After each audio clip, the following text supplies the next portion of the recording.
So guys, GS paper 4 Ethics, Integrity and Aptitude 2024 is over, and the kind of paper we have, the question itself was so descriptive in nature that it was essay question, and I think 150 words we had to write.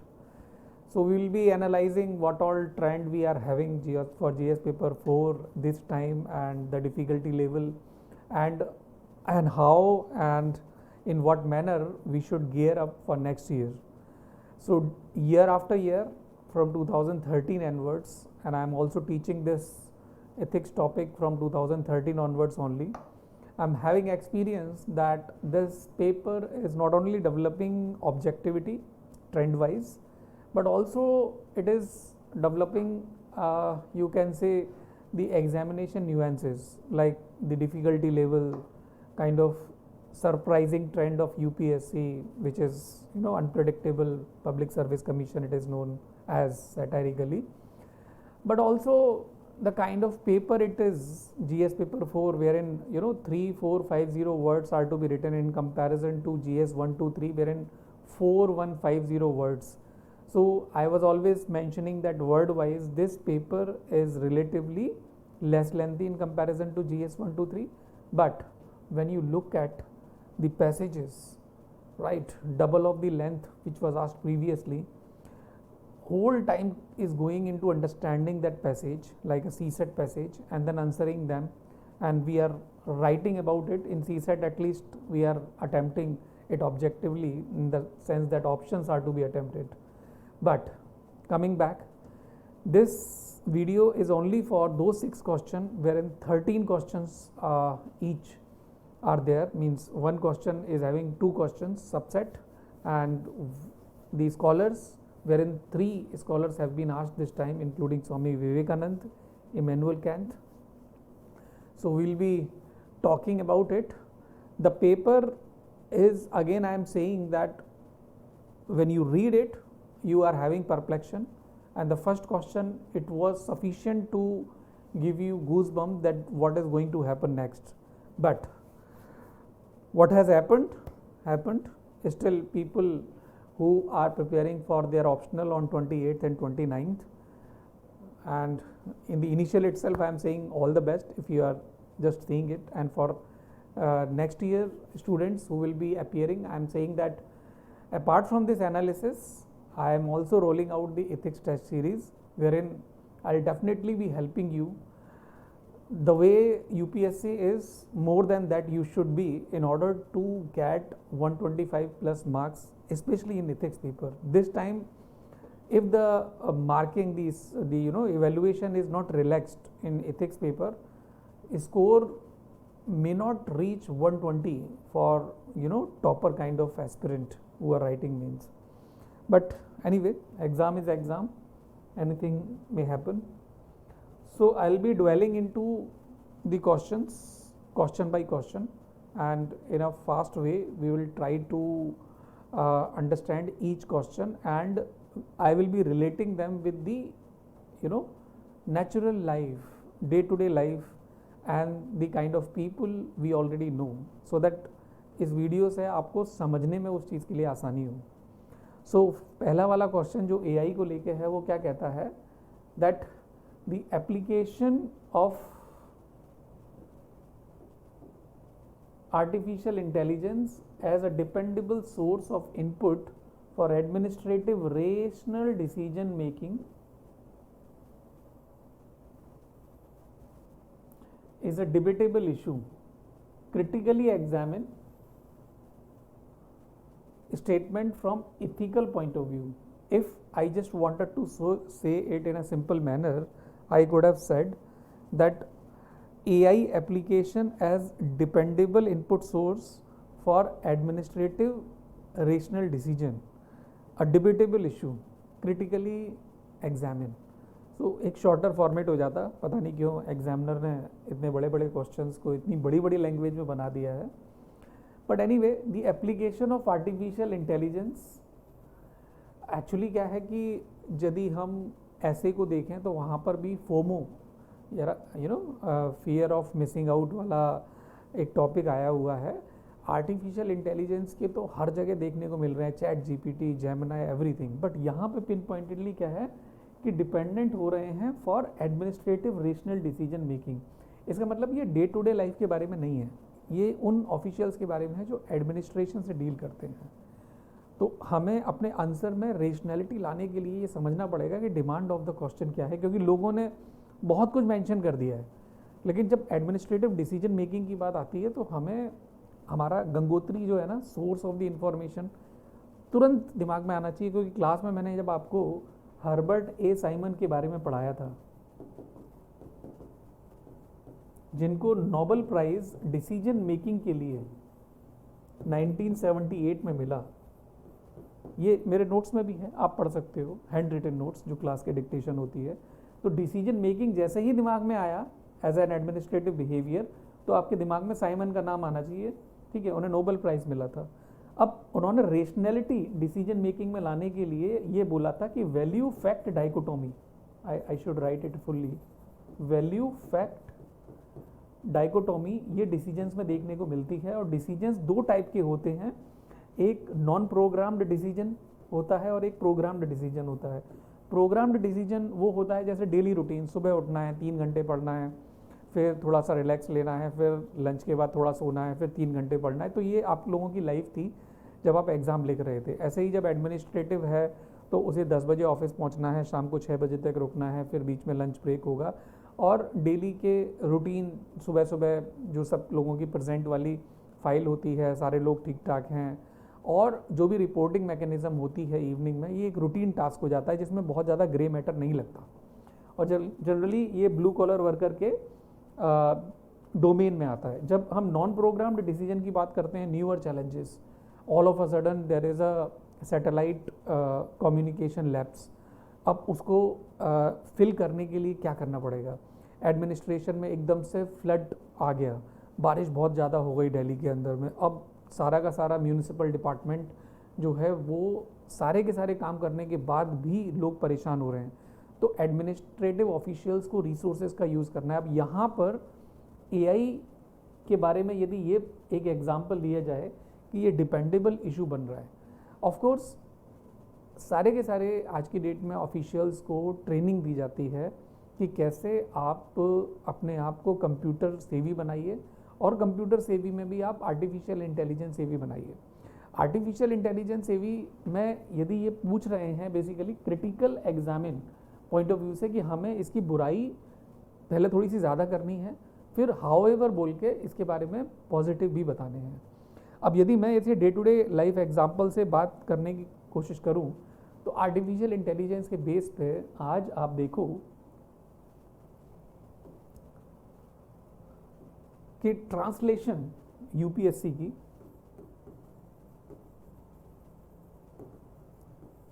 शुरुआत में ही सी set के paper को लेकर, क्योंकि मैं ये लिख नहीं रहा हूँ पेपर, तो मुझे डर नहीं है, हालांकि पढ़ाता हूँ मैं, और मुझे लगता है कि मेरे अंदर भी कमी है, यूपीएससी के अंदर भी कमी है। कोई भगवान की तरह नहीं हो सकता कि भाई उस एकदम सर्वगुण संपन्न है, और इम्प्रोवाइजेशन की भी बात है।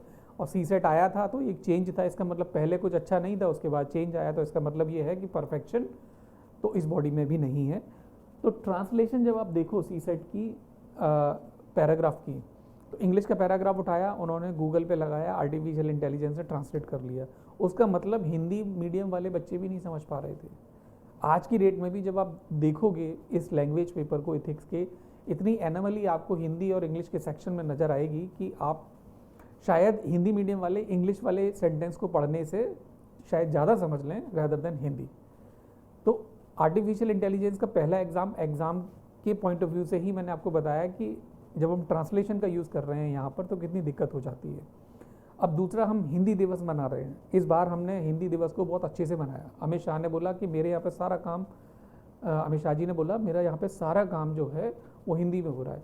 लेकिन ये हम ब्रिटिश इरा के टाइम से अभी आज की डेट में तो भारतीय न्याय संहिता को लेकर हम आ गए हैं। आईपीसी इंग्लिश में थी, सुप्रीम कोर्ट इंग्लिश में काम कर रहा है, अब इतने लाखों डॉक्यूमेंट्स को हमें हिंदी में ट्रांसलेशन कर रहा है। अब फिर इसके लिए क्या करते हैं, जितने भी सॉफ्टवेयर्स हैं और सॉफ्ट फाइल्स हैं एमएस वर्ड के फॉर्मेट में, उनमें लैंग्वेज सेलेक्ट की, Ctrl+A, और उस AI में डाला और उन्होंने लैंग्वेज को हिंदी में ट्रांसलेट कर दिया. दिस इज़ द ईजीएस्ट वे. अब ये डिपेंडेबल सोर्स बन गया है. अब जज साहब परेशान है, क्लाइंट परेशान है, लॉयर परेशान है उनको पढ़ के. तो ये डिपेंडेबल सोर्स तो बेसिकली गलत बात है. डे टू डे लाइफ में यदि आप देखो, कैलकुलेटर आप लेके चल रहे हो, वो भी एक छोटा सा गैजेट है AI को लेकर. और मुझे ऐसा लगता है कि एक मूवी जो है वो बनी थी, एंड मूवी के अंदर में एक लेडी थी जो बेसिकली किसी भी कैलकुलेशन को by the end of the digits वो बता देती थी. Shakuntala Devi, right? And she was from India. Because maybe she did not use calculator and already her brain was programmed like that, right, naturally DNA wise, कि वो सारा कुछ already इस तरीके से बना था और एक्सपोजर भी मिल गया और काम भी उस तरीके से डिस्कवर हो गया, and she became famous.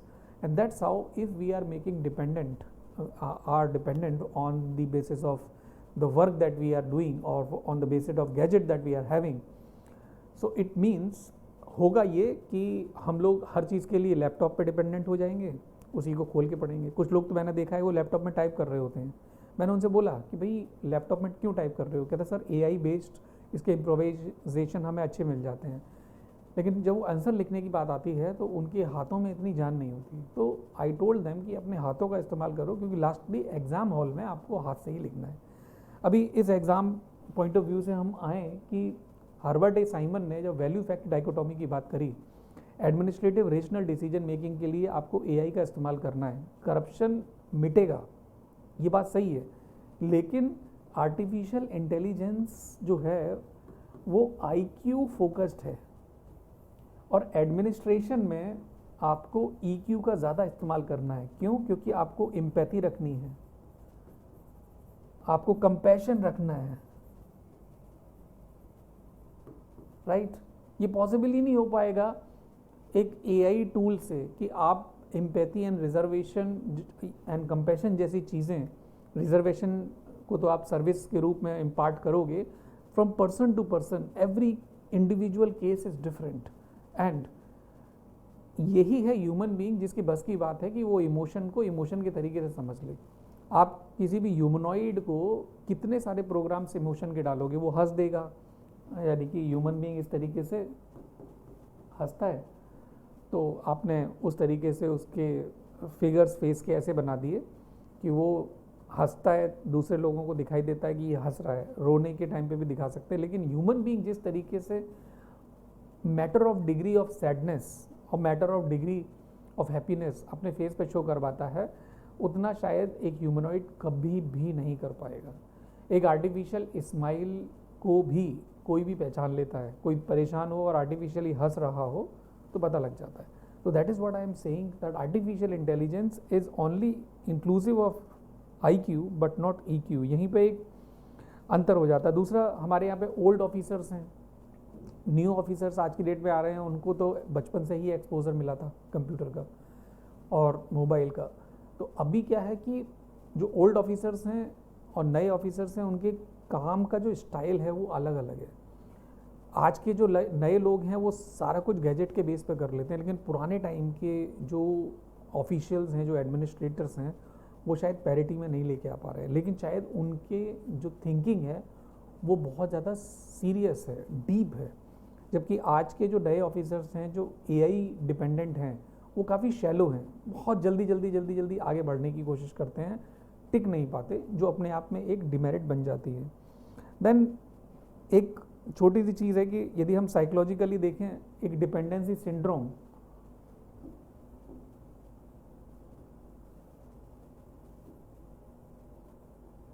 Develop हो जाता है, और यदि AI गैजेट हमारे पास नहीं है, यदि बिजली चली गई, बैटरी ख़राब हो गई, गैजेट ख़राब हो गया या पूरा सॉफ्टवेयर डाउन हो गया, तो फिर हम लोग बैठे हुए हैं. जब वो सही होगा तभी उसके बाद में काम करेंगे. तो ये थोड़ा सा पॉसिबल नहीं है कि एडमिनिस्ट्रेटिव रेशनल डिसीजन मेकिंग जो बिल्कुल 24/7 नॉन स्टॉप काम है उसको हम रोक पाएँ. It is just not possible, right?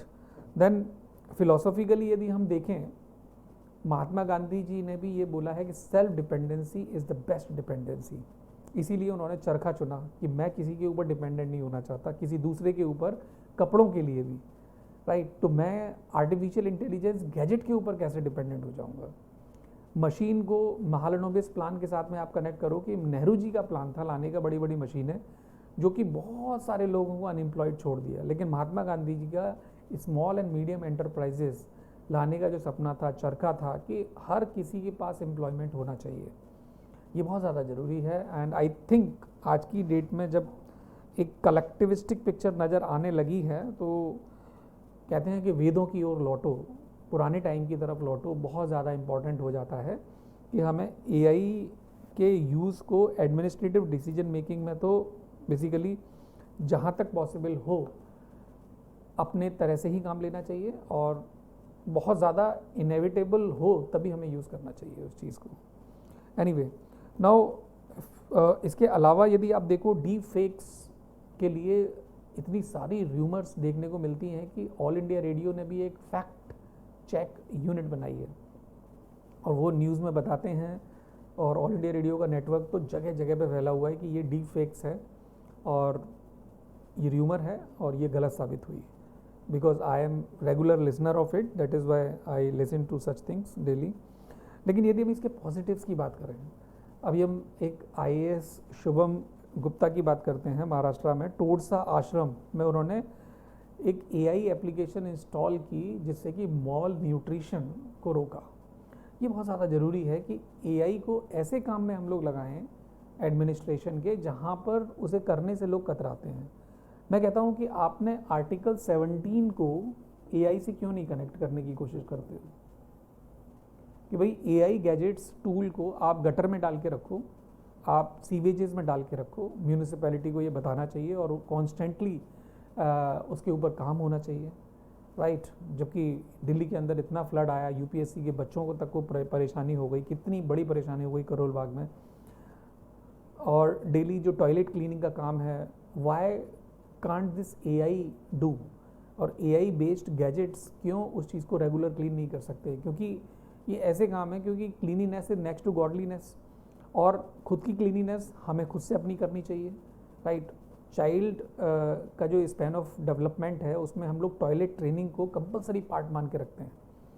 Sigmund Freud का आप लाइफ स्पैन देख लो, किसी का भी, तो ये चीज़ AI के बेस पे ही होनी चाहिए। यदि दूसरों के लिए हमें किसी एक पियोन को हायर करना पड़ता है और वो टॉयलेट क्लीन करता है, तो ये ठीक बात नहीं है, right. I think AI gadget should be used for doing this, and of course the payment can be collected from the consumers.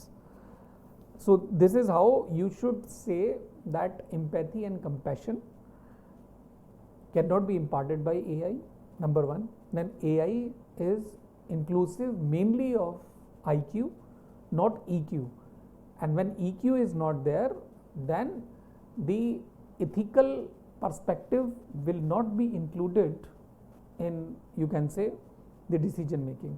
And you definitely mentioned Simon, because Simon told in last that the come what may, human element in decision making cannot be ruled out. Corruption cannot be done away with completely as per the Chanakya's statement, right. और AI को basically लाने के लिए जैसे CCTV का camera जो लगा हुआ है, और यदि कोई ब्राइब देता है तो AI उसे डिटेक्ट कर लेता है कि ये शायद ब्राइब गिविंग एंड टेकिंग हो रहा है, तो यहाँ पर अलर्ट चला जाता है। आपको क्या लगता है कि यदि अलकायदा ने कुछ बॉम्ब थ्रेट दिया हुआ है तो ये कैसे हो रहा है, नेटवर्क पेंटागन किस तरीके से काम कर रहा है, US का इतना बड़ा सिस्टम काम कर रहा है कैसे, बिकॉज इतने सारे कम्युनिकेशंस को फिल्टर करना है, सुपर कंप्यूटर लगते हैं, उसके अंदर AI सॉफ्टवेयर्स होते हैं, और चैट बोर्ड्स छोड़े जाते हैं जिससे कि वो डिटेक्ट कर लें। ये सब उस चीज़ के लिए ठीक है, लेकिन एडमिनिस्ट्रेटिव डिसीजन मेकिंग जो डे टू डे फंक्शनिंग है, जो ह्यूमन को इम्पैक्ट करता है, I think human being more and more should be there with apt training. I hope this thing is clear. और इसमें हमने एक चीज़ और डाला है, यदि आप ये देखो, that Meta AI help US police save 22-year-old women from dying by suicide. ये एक टाइमली इंफॉर्मेशन डिटेक्ट हो जाना कि कोई पर्सन परेशान है और ऐसा हो रहा है, तो ये मेटा AI ज़रूर कर सकती है। मेटा एआई मतलब एआई फॉर एआई, एआई बनी है तो एआई को भी बनाने वाली मदर को किसी ने बनाया होगा, this is what Meta is. Meta word जहाँ पे भी लग जाता है तो that concept for that concept, I will tell you later on in detail. Now there is something called as recidivism, racial bias, right? Recidivism is a different ethical psychological concept जिसको मैंने अलग से डिटेल में किसी दूसरे video में बताया हुआ है। Now if I need to tell about the demerit of it, I could not include another file in it. I think this is of different question. I'll use this for the different question. Now coming to another question now. Second question जो है वो पहले वाले का ही part है, that ethics compasses several key dimensions that are crucial in guiding individual and organization towards morally responsible behavior. Explain key dimensions of ethics that influences human action.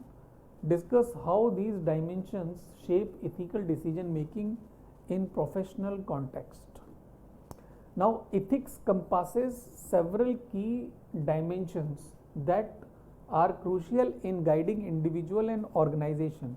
मतलब कोई एक पर्सन एंड ऑर्गेनाइजेशन बोथ, यानी कि personally and professional ethics दोनों की इसमें बात हो रही है। Morally responsible behaviour, morally responsible behaviour क्या होता है ये आपको अलग से समझ के इस क्वेश्चन में स्टफ इस्तेमाल करना पड़ेगा ना। पहले तो इसको और अच्छे तरीके से समझने की कोशिश करते हैं। सी, आपने की डायमेंशंस ऑफ इथिक्स, चाहे वो नॉर्मेटिव इथिक्स हो, एम्पिरिकल इथिक्स हो, राइट, एंड यू मे से मेटा इथिक्स हो, डिस्क्रिप्टिव इथिक्स हो, कंपैरेटिव इथिक्स हो, ये सब पढ़े होंगे क्लास में। But when I taught these branches or dimensions of ethics, I told that always relate them with the day-to-day examples, maybe the current affairs popular examples, so that not only evaluator is able to understand it with an ease, but also whom you are telling, one will understand it with an ease, then there is no need to tell them that what is to be written in the answer, they will be able to write it. So I have also used those prominent things that we know it already, right? Now सबसे पहले that ethics compasses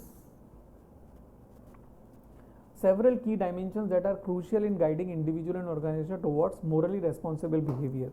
मेरा यहाँ पे शुरू होता है सबसे पहले आंसर कि ओल्ड एज के अंदर आपका मोरली रेस्पॉन्सिव बिहेवियर क्या है।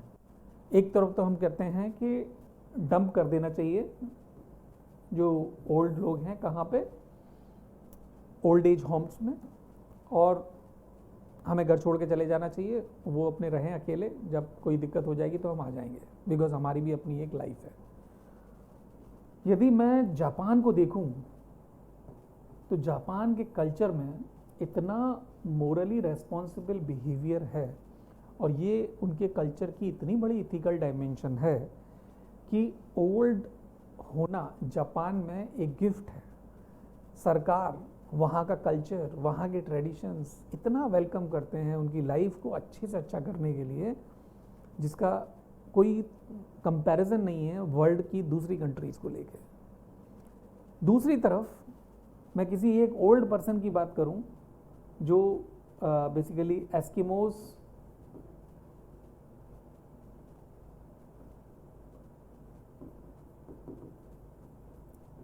जो इग्लूज में रहते हैं, जैसे टुंड्रा रीजन, पोलर रीजन, जहाँ बर्फ़ ही बर्फ़ है, एग्रीकल्चर नहीं है कुछ, जो वहाँ पे बेसिकली एनिमल होते हैं वो दूसरे एनिमल को खा के उनका खून पी के प्यास बुझाते हैं, because there is nothing. So if people are living there and a new baby is also coming to the life, तो वहाँ पर आज की डेट में क्या सेट हो चुका है कि जब आप 55 ईयर्स तक के होते हो तब या तो आप खुद से ख़त्म हो जाएं या फिर आपको बहुत दुखी मन से किल कर दिया जाता है आपकी सोसाइटी, आपकी फैमिली के लोगों से ही, क्योंकि रिसोर्सेज बहुत लिमिटेड है, या तो आप जिंदा रह सकते हो या फिर वो छोटा बच्चा जो आया है जिसने अभी जन्म लिया है वो जिंदा रह सकता है। तो बेसिकली जो ओल्ड पीपल होते हैं वो एट द एज ऑफ 55 तो चले ही जाते हैं घर छोड़ के किसी बर्फ़ की जगह पे, in on the pretext of कहीं उन्हें मेडिटेशन करना है वगैरह वगैरह। जैसे हमारे यहाँ पे भी वन प्रस्थान हो जाता है, एक आश्रम होता है लास्ट में ओल्ड एज में। तो इस तरीके से एस्किमोज की जो लाइफ होती है basically polar and tundra region में, वो ओल्ड एज को उतना अच्छा गिफ्ट नहीं दे पाते जो जापान में दे पाते हैं। लेकिन इंडिया जैसी जगह जहाँ फैमिली सिस्टम है वहाँ पर ओल्ड को बेसिकली रेस्पेक्ट ज़्यादा देना चाहिए, ये एक्सपेक्टेशन है। और ये क्वेश्चन आप अपने आप से पूछ सकते हैं।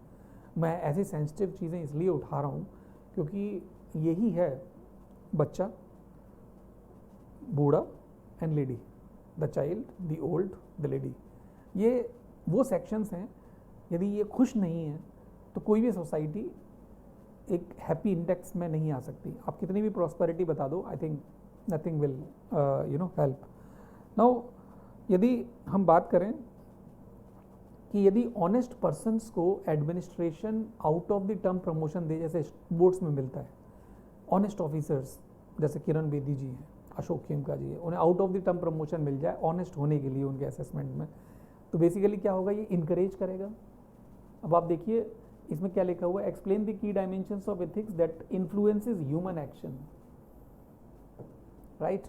तो यदि इन्फ्लुएंस ह्यूमन एक्शन को करना है तो हमें एक कल्चर क्रिएट करना पड़ेगा जहां पर एडमिनिस्ट्रेशन ही ऑनेस्ट वर्क को रिकॉग्नाइज करता है in terms of promotion, in terms of extra perks that are given. अभी आप मूवी देखें संजय दत्त की गांधीगिरी,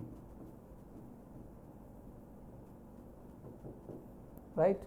नाउ गांधीगिरी मूवी देखने के बाद और या गांधीगिरी मूवी बनाने पर संजय दत्त जो कितने सारे गलत कामों में थे, जेल में भी रहे, उनकी लाइफ में भी प्रोफाउंड इम्पैक्ट गांधी जी का हुआ होगा, डेफिनेटली हुआ होगा। जिसने मूवी देखी, जो भी गुड्डा टाइप होता होगा, जो संजय दत्त जिसको वो रोल मॉडल मानता है, ठीक है, वो देखेगा यार ये अच्छे काम कर रहे हैं तो हमें भी अच्छा काम करना है।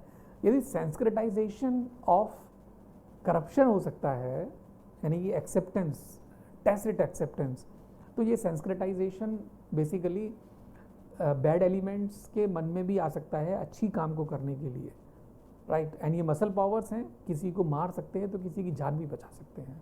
ये बहुत ज़्यादा इम्पॉर्टेंट है क्योंकि मार सकना और जान बचाने में मुझे अंगुली मार की याद आ रही है, जो अंगुली काट लेता था और उसकी मतलब जो माला होती थी अंगुलियों की उसमें जोड़ लेता था।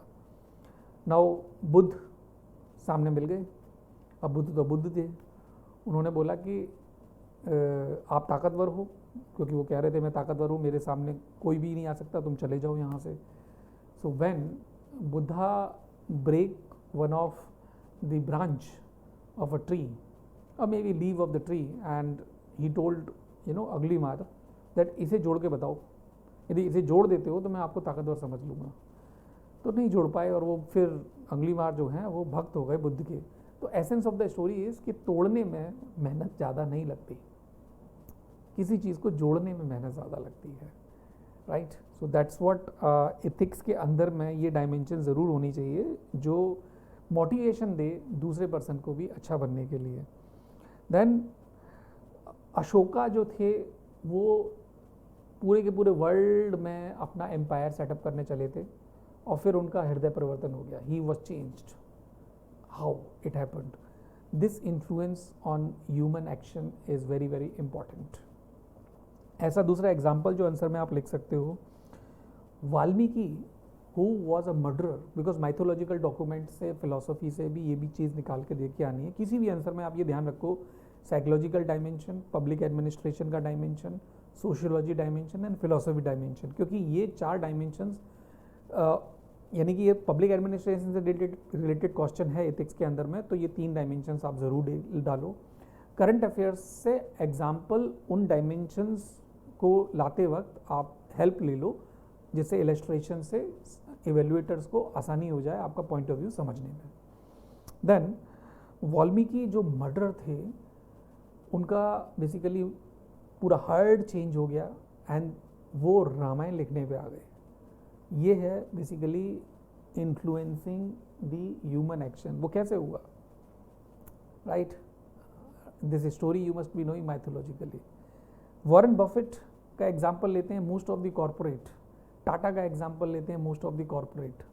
इतना बड़ा रिचेस्ट आदमी, इतना बड़ा CSR फंड बना लेता है वर्ल्ड के लिए।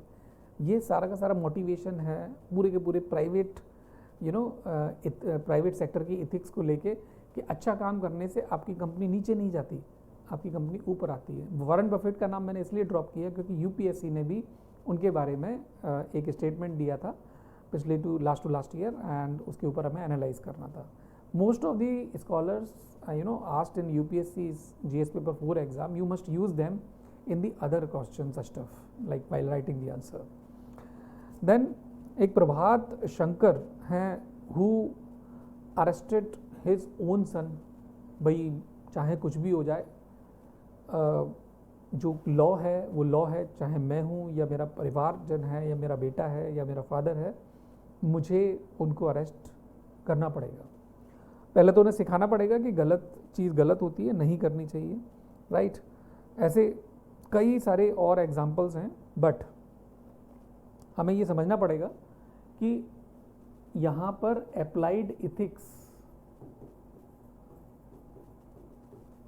एंड कंपैरेटिव इथिक्स सबसे ज़्यादा काम की है, क्योंकि यहाँ पर डायमेंशंस पूछी गई हैं। अप्लाइड इथिक्स डेमोन्स्ट्रेशन करके ही बताना पड़ेगा किसी को भी कि आप भी अच्छा करो, क्योंकि ये जो इथिक्स है यदि किताबों में हो तो मन के अंदर का खराब आदमी रावण की तरह है, और वो हिंदी में एक कहावत है कि लातों के भूत बातों से नहीं मानते हैं। तो बेसिकली पनिशमेंट तो देना एक लास्ट चॉइस है, बट उससे पहले एक ऐसा एक्सपोजर क्रिएट कर देना है चारों तरफ से जिसमें कोई गलत आदमी भी सही काम करे, क्योंकि वो उसका कंपल्शन बन जाएगा मन से कि मैं यदि गलत कर देता हूँ तो 99 लोग सही हैं और मैं गलत हूँ, तो मैं एकदम ऑड मैन आउट हो जाऊँगा। आज की डेट में क्या है, 99 गलत हैं और 1% जो ईमानदार है वो आइडियलिस्ट है, इसलिए वो ऑड मैन आउट हो जाता है। अशोक खेमका साहब की मैं बात अभी कर रहा था, उनकी नई पोस्टिंग आने से पहले दूसरी पोस्टिंग की तैयारी हो जाती है, इतने ज़्यादा आइडियलिस्टिक हैं। आइडियलिस्ट पर्सन के साथ में जीना इसलिए मुश्किल है क्योंकि आप प्रैक्टिकल ज़्यादा हैं, वो थोड़े आइडियलिस्ट हैं। This is the main issue. I hope you have understood it well, and I have given you the pictures also of these people. Now ये सिविल सर्वेंट हैं पाम साहब, राइट? इन्होंने क्राउड फंडिंग का इस्तेमाल करके एक remote area में north east में रोड बना दिया, क्योंकि पैसा सेंटर से नहीं आ रहा था। So these are the things which are part of applied ethics, और ऐसा एग्जाम्पल दूसरे सिविल सर्वेंट्स को भी लेना चाहिए कि हमें भी ऐसा ही बनना है। There are many numerous examples, right? ये बुद्ध जी को मारने के लिए दौड़ रहे हैं, इनका हृदय परिवर्तन हो गया, वाल्मीकि जी हैं। Anyway, now coming to second question और द थर्ड क्वेश्चन। सेकंड का ये फर्स्ट क्वेश्चन है। एक क्वेश्चन के दो पार्ट है और 150 वर्ड्स में हमें लिखना है। The third question is saying it is not enough to talk about peace, one must believe in it. ये एक पार्ट हो जाता है क्वेश्चन का, एंड दूसरा पार्ट कहता है that it is not enough to believe in it, one must act upon it, right? In present context the major weapon industry of developed nations are adversely influencing continuation of number of wars for their own self-interest all around the world. What are the ethical considerations of powerful nation in today's international arena to stop continuation of ongoing conflict? इतना बड़ा question है, उसके 4 part हैं, 150 words में लिखना है। यही एक चैलेंज है एस्पिरेंट के लिए कि भाई जैसा क्राइसिस, एडमिनेंट क्राइसिस, तो वहाँ पे लास्ट में एक्ट करने के लिए उन्हें अपने आप को अमीबा की तरह उसी शेप में लेके आना पड़ता है। But anyway, now if I talk about article 51 of Indian constitution, maintenance of peace and international peace and security, right? Modi ji अभी यूएस में होके आए हैं और यूएस के साइडलाइन में भी वो इजराइल के प्रीमियर से मिले और उन्होंने भी अप्रिशिएट किया कि उनके कितने एफर्ट्स हैं पीस के लिए। एनीवे, ये क्वेश्चन अपने आप में ये हाईलाइट कर रहा है कि कुछ ऐसी कंपनियां जो वेपन बनाती हैं उनकी कंपनियां डूब जाएंगी यदि वॉर नहीं हुआ, क्योंकि वॉर होने पे ही वो जो वेपन्स हैं वो यूज़ होंगे, डिमांड क्रिएट होगी, तभी वो कंपनियां चलेंगी। लोकहीड मार्टिन यूएस की इतनी बड़ी कंपनी है, इसका इतिहास उठा के आप देखो, world war 1 and world war 2 के टाइम पर, इंडस्ट्रियल रिवॉल्यूशन के टाइम पे ये कंपनियां बनी और इन कंपनियों में डिमांड क्रिएट करने के लिए जो पॉलिटिशियंस हैं उन्हीं का पैसा लगा हुआ था, और ये जो कंपनियां थी इन पॉलिटिशियंस के कैंपेन को, इलेक्शन कैंपेन को स्पॉन्सर करती थी। It was very much important to have some clashes, right, so that they remain the superpower and they are able to suppress the other countries, and these weapon manufacturing companies are also having some demand so that they are also in profit. Now the superpower, say for example in India 2007 there was a civilian nuclear deal and Pakistan was given the nuclear weapon, the missile. What was that? You understand what I am saying? So this is something कि जो दो लोगों की लड़ाई में तीसरा जो person होता है वो मिठाई खाता है। जो तीसरा पर्सन है ये है अंकल सैम यूएस के, and Lockheed Martin is the number 1 weapon manufacturing company. This name you should mention. And इसका इतिहास निकालने के लिए world war 2 and world war 1 आप निकाल के देखो तो मुझे ये लगता है कि world war 3 will be end of the world or not. This is another dimension of this question that you need to write, that you need to analyze. Then if you talk about the Panchsheel principles that India believes in, that says that not only you need to believe in it, not only you need to talk about it, you must practically implement them. That is why we had Hindi चीनी भाई भाई। हमारे जो first prime minister थे जवाहरलाल नेहरू जी, वो China के साथ में चाहे अक्साई चिन हो या अरुणाचल प्रदेश हो, हमेशा एक कन्वर्जेंस को लेकर चलना चाहते थे और बहुत सेंसिटिव थे जब इंटरनेशनल इमेज की बात आती थी अपनी इंडिया को लेकर। जबकि सरदार पटेल जो थे वो एकदम क्लियर कट स्टैंड को रखने वाले थे। तो Sardar Patel basically prime minister, शायद वो एक चॉइस थे बनने की, लेकिन उनकी तबीयत और उनकी एज को देखते हुए नेशन को ये था कि एक यंग पर्सन जो प्राइम मिनिस्टर बने और उसके अंदर थोड़ी एनर्जी भी हो, तबीयत भी कम ख़राब रहती हो, तो Nehru ji was the choice, and otherwise he was ambitious to be a PM. But Sardar Patel was very much clear for the China stand, and he categorically in very much letter those were written by him for Nehru ji. He asked in that Nehru ji, आपको China के साथ में इन सब चीज़ों जो हमारे साथ में क्रूशियल हैं, अक्साई चीन हो या अरुणाचल हो, इन सब चीज़ों को लेके क्लियर स्टैंड ले लेना चाहिए। उसके बाद में आप देखिए चाइना के साथ में वॉर हुआ, नेहरू जी को इस बात का बहुत धक्का लगा, and it was one of the prominent reason जिसकी वजह से उनकी डेथ हुई थी। एंड सेकंड, आप देखो कि वेपन कोई शांत प्रिय आदमी है उसके खिलाफ उठाना कितनी गलत बात है। तिब्बत, राइट, दलाई लामा को लेकर बेसिकली पिछले साल भी UPSC ने आई थिंक GS पेपर 4 में क्वेश्चन पूछा था।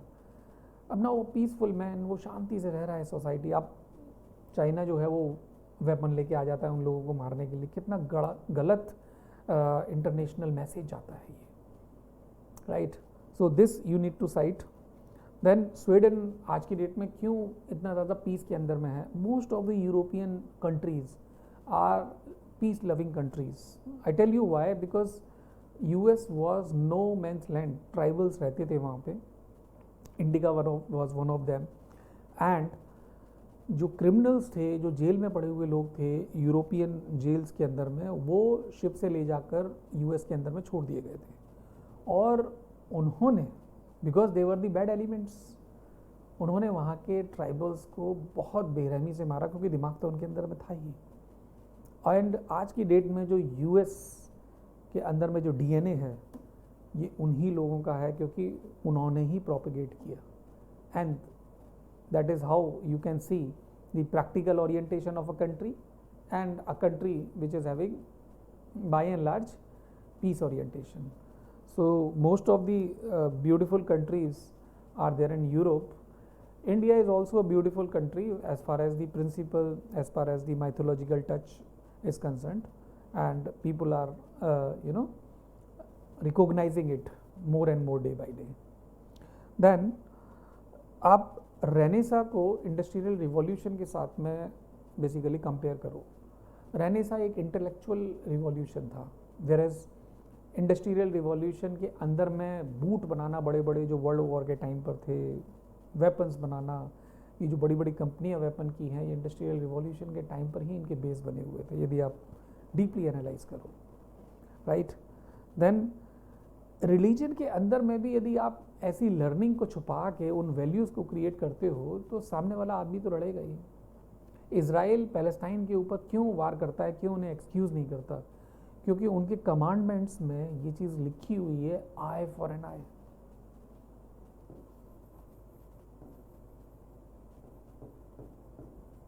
Now you understand that I for an I, pardoning is not there, revenge is advocated by the religion, maaf nahi karna hai. This is what Israel is having, and that is what US is using, right? So you must understand it that religious commandments must advocate peace, and if you look at it seriously, Jews, the Christian, the Islams, they are having one source, and that is why most of the countries, Islamic countries, are having problems. People are having problems. The grave concern is for the women, for the children, for the old people. उनका क्या दोष है? Most of the humanitarian crises are there because of war. आज की date में भी जब Israel के अंदर में इतना पैलेस्टाइन में इतना कुछ चल रहा है, ह्यूमैनिटेरियन क्राइसिस है ये। कुछ लोगों को मारने के लिए आप हजारों लाखों लोगों को भी मारते हो। This is something which is wrong. If I am of a country, then I am an offender. Now, I am just having my family and I am having some small work. What if another government is coming? I have no concern for it, right? So this is not fine that when it is a generalization of all the criminal elements are living in a country and we have to attack all of them. Let them suffer. It's not good. Then UN peacekeeping mission इस answer में आप mention कर सकते हो। United peace keeping mission was and is there where in India is also participant, और Congo है या south African countries हैं, यहाँ पर इतनी परेशानियाँ हैं, अटैक हो जाते हैं, लेकिन वहाँ पे उन लोगों के पास जो गरीब हैं, जो अफेक्टेड हैं, चाहे वो रेड क्रॉस हो पुराने टाइम की या आज की डेट में UN पीस कीपिंग मिशन हो, ये लोग रिहेबिलिटेशन में लगे रहते हैं, क्योंकि कंट्रीज़ को तो सुधारा नहीं जा सकता, क्योंकि politicians are sponsored by the companies which are making weapon to win the election, and winning the election on the basis of this company means the demand has to be created on the basis of artificial tension created between the countries. Anyway, अभी जैसे refugee एक movie बनी थी जिसमें एक गाना था, पंछी नदियाँ पवन के झोंके कोई इन्हें कैसे रोके। तो भाई नदी इधर से उधर जा रही है, उसको भी आप मार काट कर लो, ठीक है, उसमें भी वेपन छोड़ दो, कुछ नहीं हो सकता। बर्ड्स इधर से उधर जा रही हैं, हवा इधर से उधर जा रही है, उसका भी बंटवारा कर दो। Is it possible? Not possible. मुझे तो लगता है कि सर्जिकल स्ट्राइक करके इंडिया ने सही किया। क्यों? क्योंकि बेसिकली कुछ लोगों की जान ना जाए, कुछ मासूमों की जान ना जाए। वो पाकिस्तान में रह रहे हैं तो क्या वो मासूम है? India recognise, right. 370 का हटाना और पाकिस्तान का अनहैप्पी होना, क्यों? क्योंकि वो तो बहुत दिक्कत वाले लोग हैं, उन्हें कोई फ़र्क नहीं पड़ता, राइट। यदि नॉनवेज खाने से ये ओरिएंटेशन आती है कि जान बहुत सस्ती हो गई है, चाहे वो इंसान की क्यों ना हो, मुझे लगता है कि वो स्टॉप कर देना चाहिए। ओरिएंटेशन जो है, पॉजिटिव इनकॉर्पोरेशंस हमेशा कभी भी मिल जाएं, यदि साइकोलॉजिकली उनको एब्जॉर्ब करने में बिल्कुल भी डिले नहीं होना चाहिए, राइट। अभी जैसे एक कहते हैं कि है इंतज़ार मुझे जंग ख़त्म होने का, है इंतज़ार मुझे जंग खत्म होने का, लहू की कैद से कोई बाहर बुलाता है, कोई इस कैदी को घर पे वापस बुलाता है, संदेशे आते हैं, पूछे जाते हैं कि घर कब आओगे। अब उस सोल्जर से कोई पूछे कि जंग करना उसे कितना नापसंद है, और वो उसी जंग को करता है। एनीवे, ये आयरनी ऑफ द स्टोरी है, इसको हमें समझना पड़ेगा लाइफ में। ये बेसिकली पंचशील प्रिंसिपल है, और मैंने कलाम साहब का बेसिकली यहाँ पे इसलिए ही डलवाया है कि doctrine of no first use की बात इन्होंने की थी। Doctrine of no first use, इसीलिए एक मिसाइल मैन होने के साथ साथ में मैन ऑफ पीस के भी नाम से जाने जाते हैं कि भाई डिफेंस करने का अधिकार हमारा है, अटैक नहीं करना है हमें। और यदि हमारे पास कोई चीज़ होगी ऑलरेडी, चाहे न्यूक्लियर वेपन हो, सामने वाले के पास भी न्यूक्लियर वेपन है, तो वो सोचेगा कि मेरा भी तो नुकसान हो जाएगा, क्योंकि he is also having equal और मोर पावर, राइट। एंड आप देखो कि रावण के पास, जिसने राम की वाइफ को किडनैप कर लिया था, कितना आग बबूला हो जाता है इंसान इस बात को लेके, फिर भी उन्होंने चांस दिया, किस किस को नहीं भेजा, और मारने के बाद भी उनके साथ में शोक में बैठे। ये एक एग्जाम्पल है, एग्जेम्पलरी एग्जाम्पल है कि हमें समझना चाहिए कि वॉर कितना अनफॉर्चुनेट, कितना एक लास्ट ऑप्शन होता है। ऐसे भी आया है इस बार कि फ्यूचर जो वॉर हैं वो जो एम्परर ऑफ माइंड के हिसाब से होंगे, मतलब एम्परर जो पहले के हुआ करते थे सिकंदर टाइप, वैसे एम्परर नहीं होंगे। एम्परर जो होंगे वो माइंड के होंगे, और जो कल के लिए युद्ध लड़ा जाना है ये एआई बेस्ड युद्ध होगा, राइट। ये रोबोट बेस्ड युद्ध होने वाला है, वॉर होने वाला है। हमें बहुत ज़्यादा सतर्क रहना है कि जिन चीज़ों का हम डेली इस्तेमाल कर रहे हैं, कि एक बार के लिए हमारा जीपीएस बंद हो जाए, हमारा गूगल बंद हो जाए, तो कितनी सारी ऐप बंद हो सकती हैं। बड़ी बड़ी कंपनियां जो हैं वो इन ऐप के बेस पे चल रही हैं, और इनके सर्वर यूएस पे रखे हुए हैं, और एक ऐप आप डाउनलोड करते हो, आपकी प्राइवेसी पूरी ख़त्म हो जाती है। क्यों? क्योंकि उन ऐप के अंदर में वो चीज़ें भी होती हैं जो आपकी बातें हर वक्त सुन रही हैं, और जैसे ही कोई बात आप रिलेवेंट करते हो वही ऐड आप देख रहे होते हो। This is what SEO is, search engine optimisation. Anyway, so we can go for another question. Second question का सेकेंड क्वेश्चन मतलब चौथा क्वेश्चन इन रियल कहता है, global warming and climate change are the outcome of human grid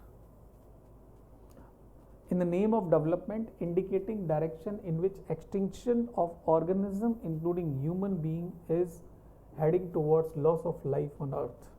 How do you put an end to this to protect life and bring equilibrium between society and environment? पता नहीं इनको कितनी expectation है कि 150 word में ये पूरा ऐसे लिख डालेंगे। I am talking about the framer who has framed the question. Anyway, global warming and climate change, ये सबको पता है कि आर्टिफिशियल मैन मेड कितनी सारी त्रासदियाँ हमें देखने को मिलती हैं, चाहे अर्थक्वेक हो या कुछ भी, ये ह्यूमन ग्रीड की वजह से है। मैं पहले भी आपको किसी शायद ऐसे के वाले उसमें बताया था कि हमें शायद नए रोड बनाने की क्यों ज़रूरत है, हमें नए रेल बनाने की क्या ज़रूरत है, हमें नए ब्रिजेस बनाने की क्या ज़रूरत है। हम जितना है उतने को ही मेंटेन कर सकते हैं और पॉपुलेशन को कंट्रोल कर सकते हैं। हम दो, हमारे दो का मतलब ये है कि आपको किसी नए फ्लैट को लेने की ज़रूरत ही नहीं पड़ेगी। यदि आप ध्यान से इस चीज़ को देखो तो आपको, यदि हम दो, हमारे दो वाले कॉन्सेप्ट में रखना है, 2.1 रिप्लेसमेंट रेशो में यदि आपको बिलीव करना है, तो हमें नए रोड, नए ब्रिजेस, नई कॉलोनीज बनाने की ज़रूरत ही नहीं पड़ेगी। लेकिन पॉलिटिशियंस इस ग्रीड में है कि यदि मैं ऐसा नहीं करूँगा तो ये पैसा एडजस्ट कैसे करूँगा। ठीक है, टैक्स मनी का जो 1 रुपया है वो 85% तो पॉलिटिशियन के पास जाएगा, less than 15%, right, less than 15% एक कॉमन मैन के पास आएगा जिसका ये पैसा है। सो डेवलपमेंट का जो काम है, it is just an artificial thing, but it is only the inevitable process, unavoidable process through which the money can be adjusted, and that's how the story starts of global warming and climate change, right? This you have to write apart from the other point that in other question paper like essay I have already mentioned, अब एक छोटी सी चीज़ है that Greta Thunberg, she wept while talking about the rights of the animal, while talking about the life of the earth, the sustainable development goals, the earth summit Rio de Janeiro 1992. This is all you need to remind that हमारे पास कितने objectives दिए हुए हैं कि global warming and climate change को हमें ध्यान में रखना है जब जब हम डेवलपमेंट की बात करते हैं. डेवलपमेंट टेक्निकल है, इंफ्रास्ट्रक्चर बेस्ड डेवलपमेंट है या साइकोलॉजिकल डेवलपमेंट है. वैल्यू डेवलपमेंट या एथिक्स डेवलपमेंट की यदि हम बात करें तो population control will be at the core if we need to keep our composure very good, then family settings are to be very very comfortable. The women health is to be very very comfortable, right? दो बच्चों को पालने में and उनको deliver करने में 5 years to 6 years एक lady के तो कोर वाइज जाते ही जाते हैं. मैटरनिटी लीव का तो आप हटा ही दो. when it comes to the drilling and grilling of the health for the natural reasons, right? It is very very you can say beyond the explanation. That is why it is told that you cannot oblige back, right, to your parents in any of the manner, because initial 5 to 6 years जो parents ने आपको look after किया है उसका कोई भी जो वापसी नहीं हो सकती, वो कर्ज है एक तरीके का. And it is beyond. And when you become parent you understand कि कितनी ज़्यादा दिक्कतें उस वक्त रही होंगी. आप यहाँ पर ऐसे कुछ इनिशिएटिव्स की बात कर सकते हो जैसे सदगुरु ने सेव सॉइल के लिए कितना सारा चलाया हुआ है कैंपेन, राइट? कुछ सिविल सोसाइटी, कुछ एनजीओज़ की बात कर सकते हो जो इस बारे में बात करते हैं. जैसे फॉर एग्जांपल यदि एनजीओज़ एंड सिविल सोसाइटी हैं जो इस चीज़ के लिए अपनी पूरी की पूरी लाइफ दे के रखे हुए. फॉर एग्जांपल अन्ना हजारे, जब उनके आप गांव में जाओ, राणे गांव सिद्धि नाम है आई थिंक उनके गांव का, तो उन्होंने वाटर कंजर्वेशन के लिए एक बहुत अच्छा मॉडल बनाया हुआ है. मुझे ऐसा लगता है, हालांकि वो मिनिस्टर भी नहीं बने, यदि उन्हें कोई मिनिस्टर बनाने की कोशिश करे, उन्हें ऑनरेरी सेक्रेटेरियल पोस्ट देनी चाहिए और उनसे पूछा जाना चाहिए यदि वाटर पॉलिसी बन रही है, उनसे पूछा जाना चाहिए कि कंजर्वेशन के लिए हम क्या क्या इनपुट दें.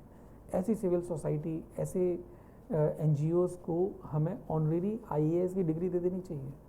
And this is what part of lateral entry is going to be there. I am telling you, after 10 years we are no more you can say in a kind of era जहाँ पर कोई आएगा IAS बन के और वो दबदबा दिखा देगा. आईएएस आज की डेट में रेस्पेक्ट के लायक तब बनता है जब उसने लोगों के लिए काम किया है. ये बात अलग है कि जब आप उनके ऑफिस में जाओ आप नहीं मिल सकते हो और वो टाइम नहीं दे पाएंगे आपको वगैरह वगैरह. I understand that and they will be having their own behaviour because it has become their way of life that way. But it is true to an extent that challenges are more in their life too, because more and more responsibilities they have been given. So each and every second is defined in their life. That is why people think that they are not able to give time. But anyway, ऐसे ही यदि आप father of climate change and the person who discovered greenhouse gas की बात करें तो आप उनके नाम मेंशन कर सकते हैं. स्वांते एरिनस ने बेसिकली क्लाइमेट चेंज को, he was father of climate change who discovered it. And then basically Eunice Newton Foote 1856 में इन्होंने जो ग्रीन हाउस गैसेज हैं जो ग्लोबल वार्मिंग का सबसे बड़ा रीज़न बनती हैं उसको डिस्कवर किया था. I can write the name Svante Arrhenius and Foote. He was father of climate change and she was for greenhouse gases discovery. Foote naam is the sufficient because you will be able to understand Eunice Newton Footage. So E Newton Footage, Foote. You can have this name in your mind in future questions and the answers for them. Then mythologically you can also mention about Narasimha Purana, जिसके अंदर में basically इन सब चीज़ों की already बात हुई है, right. You can mention about Puri temple, जहाँ पर ये बताया गया है कि कब ऐसा समय आएगा जहाँ पर ये डूब जाएगा. मैंने कि माइथोलॉजिकली यदि हम पुराने टाइम को जाके देखें और ये आर्किटेक्चरल मॉन्यूमेंट्स आज के डेट में हमारे यहाँ पे मौजूद हैं, जिसमें ये लिखा भी हुआ है साफ साफ कि किस तरीके से वो समुद्र का टाइम आएगा और वो यहाँ तक यदि डूबता है तो पूरा का पूरा उस जगह का आसपास, यानी कि पूरा उड़ीसा जो है वो डूब जाएगा या पूरी धरती डूब सकती है, right. These are all mythological believe that they are having, and I think you must put it as part of ethics paper because philosophical point you have to give in every answer. Now ecological club है, one महोत्सव हम लोग मनाते हैं, ये सब क्या है, global warming and climate change को ख़त्म करने के लिए बच्चों के अंदर में वैल्यूज़ लेके आने वाली बात है. आज की डेट में जब सिविल सर्वेंट्स हैं उनसे ट्रीज़ लगवाए जाते हैं, उनका नाम वहाँ पे टैग रहता है. फिर जब कभी वो बड़े दोबारा जाते हैं अपनी सर्विस में बड़े होने के बाद 10-15-20 साल बाद रिफ्रेशमेंट ट्रेनिंग के लिए लबासना मसूरी, तो देखते हैं कि ये हमारा लगाया वो ट्री कितना बड़ा हो गया है. सो ये हर बच्चों के अंदर में बिहेवियर होना चाहिए कि this is to be there. Even आज की डेट में ऐसे भी इस बार आया दैट जो फॉरेस्ट हैं उसको सिविलाइजेशन काटती है और उसके बाद में क्या होता है, डेजर्ट्स फॉलो करता है. So this is something which is very very important कि वहाँ का स्टफ़ यहाँ पे हमने इस्तेमाल किया है. और आने वाले टाइम में in global warming, climate change और ऐसे के टॉपिक को आप कन्वर्ट करके देखने की शुरुआत करो, जिससे कि आंसर स्टफ़ में आप यूपीएससी के जो द्वारा जो चीज़ें पूछी गई हैं उसी के आंसर से ही अगले आंसर्स तैयार हों. ये बहुत ज़्यादा एक क्लोज लूप बन जाता है. देन उसके अलावा क्या है कि ये वाली रिपोर्ट है 60% of animal population have decreased since 1970, right. IUCN Red List 1 million species are currently at risk of extinction. 1000 extinct in last century. Okay. ये रेड लिस्ट जो है, जब विलुप्त हो रहे हैं लोग, एक्सटिंक्ट हो रहे हैं, कौन, जो जैसे एनिमल्स हैं, जो बर्ड्स हैं, तो इससे क्या होता है कि ह्यूमन एक चेन होती है एनिमल तक की, यदि उसमें से कोई भी एक चीज़ ब्रेक होती है तो इकोलॉजी पूरी की पूरी इम्पैक्ट होने लगती है, right. As an environment and geography student you must understand it, but ये geography या environment का क्वेश्चन ना बन जाए, इस बात का आप ज़रूर ध्यान रखना, क्योंकि इथिकल पर्सपेक्टिव से ये चीज़ पूछी गई है, तो इथिकल पर्सपेक्टिव से ही यहाँ पे डालने की बहुत ज़्यादा ज़रूरत है, right. That is why I have not put anything of that. अब ये जादव प्योंग है, the forest man of India who single handedly raise a forest campaign and now part of US school curriculum, उनकी फ़ोटो आती है. तो मतलब कुछ ऐसा काम करो कि आपका नाम हो जाए, राइट. और आपका नाम हो जाए, ऐसे ऐसे काम करो. Now again coming to another question. पुराना वाला क्वेश्चन ठीक था, लेकिन इन्वायरमेंट और ज्योग्राफी के जो कंटेंट हैं वो उसमें ना आए, एथिक्स के कंटेंट आए, राइट. नरसिंह पुराण की मैंने बात की, वन महोत्सव की बात की, तो ये सारी चीज़ें आनी चाहिए. इवन IAS प्रोबेशनर्स को बोला जाता है, यदि आपको पौधे लगाने हैं, वहाँ पे NCGG एक सेंटर है, national centre for good governance, वहाँ पर जाके भी जगह है काफ़ी, वहाँ पे पौधे उनसे लगवाए जाते हैं, because I know it, that is why I am telling it. Now next question है, थर्ड क्वेश्चन में ए सेट, यानी कि ये फिफ्थ क्वेश्चन बन जाता है. गिवन बिलो, अच्छा सॉरी, ये ए क्वेश्चन है, learn everything that is good from others but bring it in and in your own way absorb it, do not become others. Swami Vivekananda. मतलब इसका एसेंस ये है कि भाई आप दूसरों से बेसिकली सीखो, लेकिन इस तरीके से एब्जॉर्ब करो, एसिमिलेट करो अपने अंदर कि आप दूसरे ना बन जाओ, आप खुद ही रहो. ये बात तो एकदम सही है. Assimilation is very very important. And इसका आंसर यदि आपको लिखना है तो आप शुरुआत करो, behaviour equal to heredity into environment. अब ये एनवायरनमेंट एक्सपोजर है जो फ्रेंड का हो सकता है. फ्रेंड क्या करते हैं, फैमिली किस तरीके की वैल्यू फॉलो करती है, आपका टीचर किस तरीके की वैल्यू फॉलो करता है. अभी टीचर के ही एग्जाम्पल से लेते हैं कि मान लो 400 students are sitting in class, ethics की क्लास चल रही है, and a teacher is telling to all of them only one concept, but each student is having different brain, a different perception of the same thing told, and they will be having assimilation of the same thing, and while writing the answer, maybe all 400 students will be writing different answer if they are not copying each other, right? So what I mean to say is that Swami Vivekananda is telling to have a note of one thing which is already natural in you seriously, that be you, what you are the best one, right? You are the best gift. यदि आपको कोई प्यार नहीं करता, आप अपने आप को प्यार करो, लव योर सेल्फ. कोई प्यार नहीं करता, आप अपने आप को प्यार करो, दिन रात प्यार करो, और दुनिया जितनी जलती है उतनी जलती रहे, लेकिन आप लेजिटिमेट तरीके से अपने आप को पुट करने की कोशिश करो. आज की डेट में सोशल मीडिया के थ्रू तो ये बहुत अच्छा खासा पॉसिबल हो ही गया है. नाउ ये क्लासरूम का एग्जांपल जो है ना, इससे आप रिलेट कर गए होंगे कि हर 400 स्टूडेंट, जितने भी लोग मेंस लेकर रहे हैं 10,000 प्लस, उन सबके आंसर्स डिफरेंट होंगे, क्वेश्चन एक ही है, उन्होंने एक ही किताबें पढ़ी हैं, एथिक्स का सिलेबस एक ही है. क्यों ऐसा हो रहा है? आपने अंतर अपने एसिमिलेट किया है उस चीज़ को.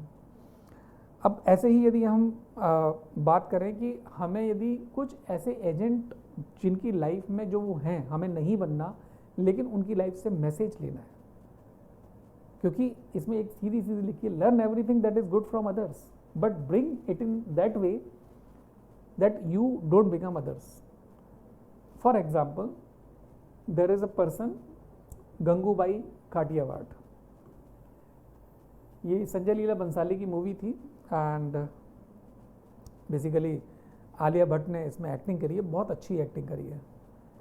Now she was pushed into the prostitution. उस पिक्चर में तो यही बताया गया है कि उनका फ्रेंड जो है वो वहाँ पे बेच गया उनको, and then she became that. Barrister की बेटी थी, बट एजुकेशन तो अच्छी रही होगी वगैरह, लाइफ भी अच्छी रही होगी, कॉन्फिडेंस भी अच्छा था. She rose her position as a prostitute for the cause of children, for the cause of the rights that a prostitute should have. Okay, so the message was in that movie that unka bhi hak hai, and she met the prime minister also. So that's what I want to say कि आप rights के लिए लड़ो दूसरों के. अब ये एक प्रोस्टिट्यूट है, आपको ये नहीं बनना है, लेकिन इनसे जो जुड़ा हुआ मैसेज है वो जरूर लेना है, राइट? ऐसे ही हीरा मंडी एक दूसरी मूवी सीरीज आई है, बहुत अच्छी चली. अब ये उस टाइप की कहानी है जब फ्रीडम स्ट्रगल चलता था. पाकिस्तान में भी ये हीरा मंडी थी और वहीं से ही दिखाया गया है सारा कुछ. तो इस हीरा मंडी के अंदर में जो तवाइफें थी, तवाइफों और प्रोस्टिट्यूट्स में अंतर होता है. ना तो आपको तवाइफ बनना है ना प्रोस्टिट्यूट बनना है, लेकिन उनके गट्स देखो कि फ्रीडम फाइटर्स को उन्होंने मदद की, आज़ादी उन्हें भी चाहिए थी, और उनकी मदद के लिए अपने बदन को बेच के पैसे जो कमाए जाते थे, जो उन लोगों को जानते थे, उन रिसोर्सेज का इस्तेमाल किया. इस मूवी में ये दिखाया गया है. तो इसका मतलब ये है कि वतन की आज़ादी के लिए आप कैसे भी हो, लड़ना बहुत ज़रूरी है, चुपचाप रहना ज़रूरी नहीं है.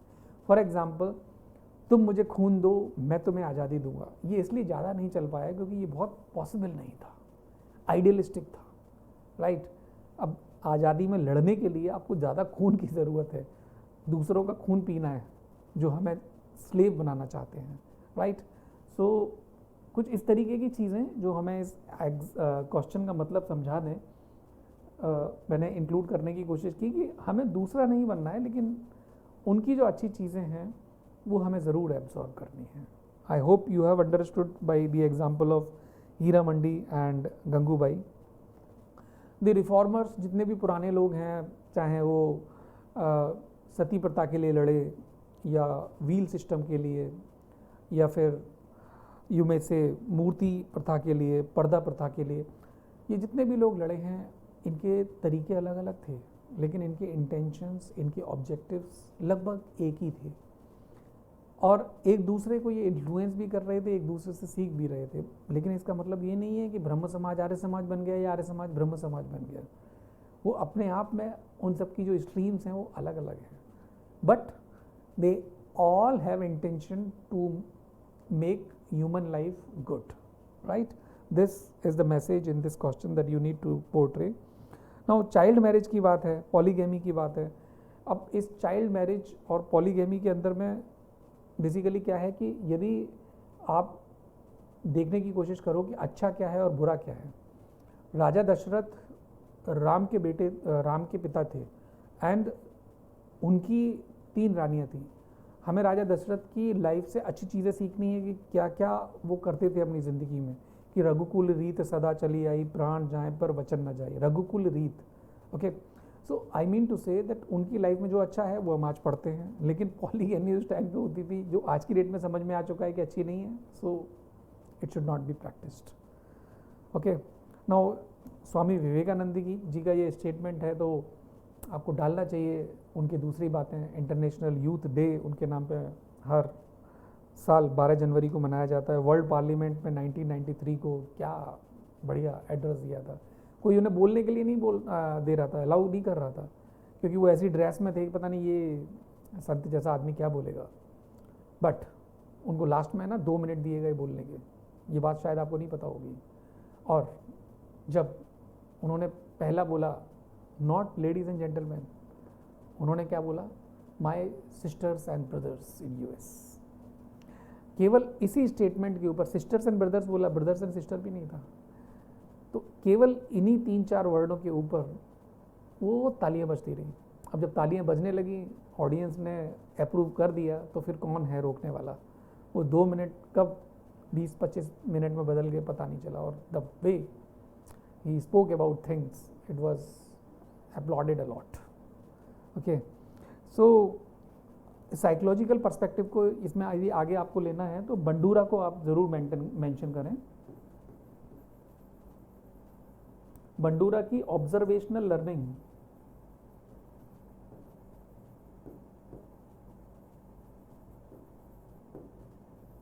ऑब्जर्व करके हमें सीखना होता है. तो ये ऑब्जर्वेशनल लर्निंग को आपको ज़रूर मेंशन करना है, बिकॉज क्वेश्चन किसी के भी नाम पे आए, आपको एक कॉकटेल बनाना है. Philosophical, sociological, mythological means the religious one, public administration wise, हर चीज़ इसमें डालने की कोशिश करनी है.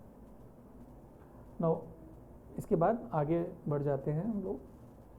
The next question is, faith is of no avail in the absence of strength. Faith and strength both are essential to accomplish any great work. Sardar Patel, Sardar Vallabhbhai Patel, Iron Man of India. I should check the audio. I think it is all fine. So Sardar Vallabhbhai Patel was basically, yeah, it is all fine. Sardar Vallabhbhai Patel was Iron Man of India, and for bureaucracy he gave a term that you have to use here, steel frame of bureaucracy.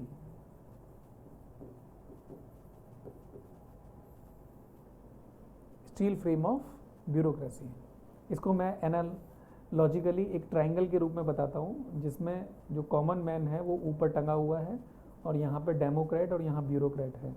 Democrat तो खैर मोटे पेट का आदमी होता है, ये देखो ऐसा. और जो ब्यूरोक्रेट होता है, ब्यूरोक्रेसी, वो हमेशा एक टाई के रूप में मेंशन होती है, यू नो, टाई.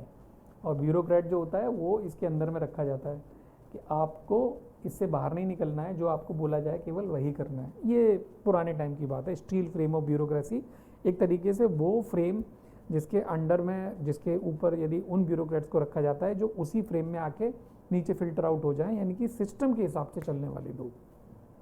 एनीवे, तो basically strength and faith. Faith is psychological strength, whereas strength can be physical strength as well as psychological strength. Means the faith is a kind of motivation which is telling, which is giving the direction to the physiological strength as well as the psychological strength. I'll give you the example that Mahatma Gandhi was a very weak person as far as his physiology was concerned. पतले दुबले इंसान, ठीक है, but his psychological strength was unparalleled, right? You see, the person was standing, I think in round table conference 1 or 2, right? in Britain, and that too in a very kind of winter temperature, minus maybe, and the king was in all possible ornamental dress, right? And he asked Gandhi ji that why are you not wearing the clothes, Mr. Gandhi? Only lungi he was wearing, and ऊपर तो कुछ chest पे पहनते नहीं थे वो, generally India में वहाँ पर भी नहीं पहने थे, just to give the message. He told to the king that I don't have any right to wear the cloth on my body till the time all my brothers and sisters in India are having the cloth. यदि वास्तव में king होने लायक होता ना रामराज की तरह, वो शर्म के मारे वो वहीं पे कपड़े उतार देता, पैर पड़ जाता गांधी जी के. This was his psychological strength, not to leave the non violence, right. Last में उनकी खात्मा हुआ, लेकिन कहीं एक ऐसी जगह पहुंच गए जहाँ पे सारे के सारे लोग एक दूसरे को मार काट कर रहे थे, हाथ में उनके औजार थे. उन्होंने कहा मुझे भी मार दो. एक शायद मुझे याद है कि कहीं गांधी जी लेटे हुए थे और वहाँ पे एक गांधी जी की गर्दन काटने के लिए कोई औजार लेके आया, क्योंकि वो बहुत आग बबूला हो रखा था, उसके घर के लोगों को काफ़ी लोगों ने ख़त्म कर दिया था. तो उन्होंने कहा मेरे को मारने से तुम्हें यदि सब कुछ पूरा मिलता है तो ऐसा कर दो. वो रोने लगा.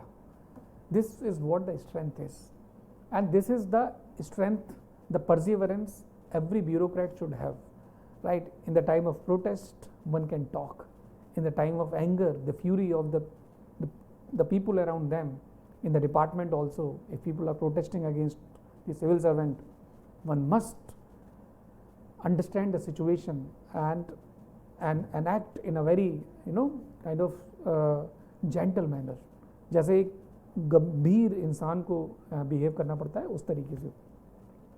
Now faith is of no avail in the absence of strength. Faith and strength both are essential to accomplish any great work. Basically faith अपने आप में खुद नहीं कर सकता कि भाई मैं केवल चाहे मेरे पास कुछ भी नहीं है और फिर भी पता नहीं मैं क्या कर लूँ. जब हम लोग बच्चे होते हैं तो हमारे अंदर बड़ा कॉन्फिडेंस होता है, और वो एक्चुअली कॉन्फिडेंस जो फेथ होता है हमें अपना, वो ओवर कॉन्फिडेंस बन जाता है, और जिसकी वजह से सारी की सारी गलतियाँ हो जाती हैं.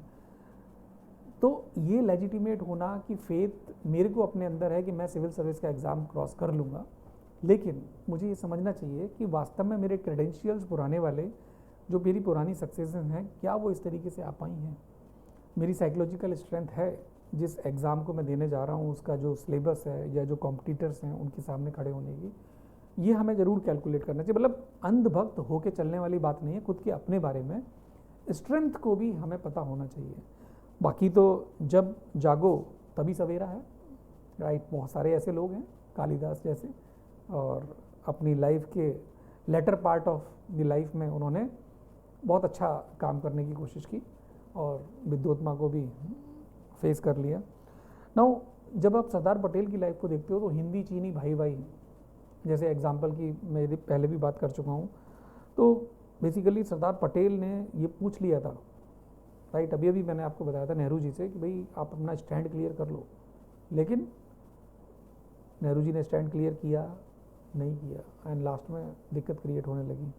ऐसे ही यदि हम बात करते हैं ऑपरेशन कैटरपिलर, सरदार पटेल ने हैदराबाद के अंदर जाकर रजाकार ने कितनी हत्याएं करी थी, उन सबको कंट्रोल कर लिया था. लक्षद्वीप को अपना इंडिया में लेके आने का श्रेय सरदार पटेल के प्रॉम्प्ट एक्शन को ही जाता है, नहीं तो वो पाकिस्तान के पास चला जाता. डरना ज़रूरी नहीं है, ये बहुत एसेंशियल हो जाता है, ये स्ट्रेंथ का पार्ट है, लेकिन स्ट्रेंथ को ड्राइव करने वाला, डायरेक्शन देने वाला फेथ है. फेथ ओवर फेथ में ना कन्वर्ट हो जाए, ओवर कॉन्फिडेंस में ना कन्वर्ट हो जाए, इसके लिए हमें अपने आप को डिस्कवर करना बहुत ज़्यादा ज़रूरी है कि हमें अपनी साइकोलॉजिकल स्ट्रेंथ, अपनी फिजिकल स्ट्रेंथ कहाँ पर किस तरीके से शो करनी है, right. So I hope you have understood the meaning of this sentences. And जैसे मैंने यहाँ पर एलिफेंट का भी बताया है कि एलिफेंट को फेथ नहीं है अपने ऊपर कि मेरे अंदर कितना बल है, और बलशाली जो इंसान होता है, पीएचडी जो कर लेता है, वो कहता है मुझे कुछ नहीं आता, और जो जस्ट 2-4 लेसन पढ़ के किताब के बोलता है अरे बाप रे मैं तो वो टॉपर बन जाऊँगा, टॉप 10 में आ जाऊँगा. सो ऐसा ही एलिफेंट की बात है कि जब आप भारी बन जाते हो तो आप शांत हो जाते हो. एलिफेंट की एक खास बात और है सोसाइटी की कि जहाँ पर भी ये एलिफेंट होते हैं ग्रुप में तो रहते ही हैं, लेकिन इस ग्रुप में female by no exception in any of the elephant group, female जो सीनियर मोस्ट है वो उस ग्रुप की हेड होती है। कितना बड़ा मैसेज है हमारे सोसाइटी के लिए, स्पेशली पैट्रियार्कल सोसाइटी के लिए। इन दोनों के एग्जाम्पल मैंने आपको दे दिए हैं। आगे चलते हैं।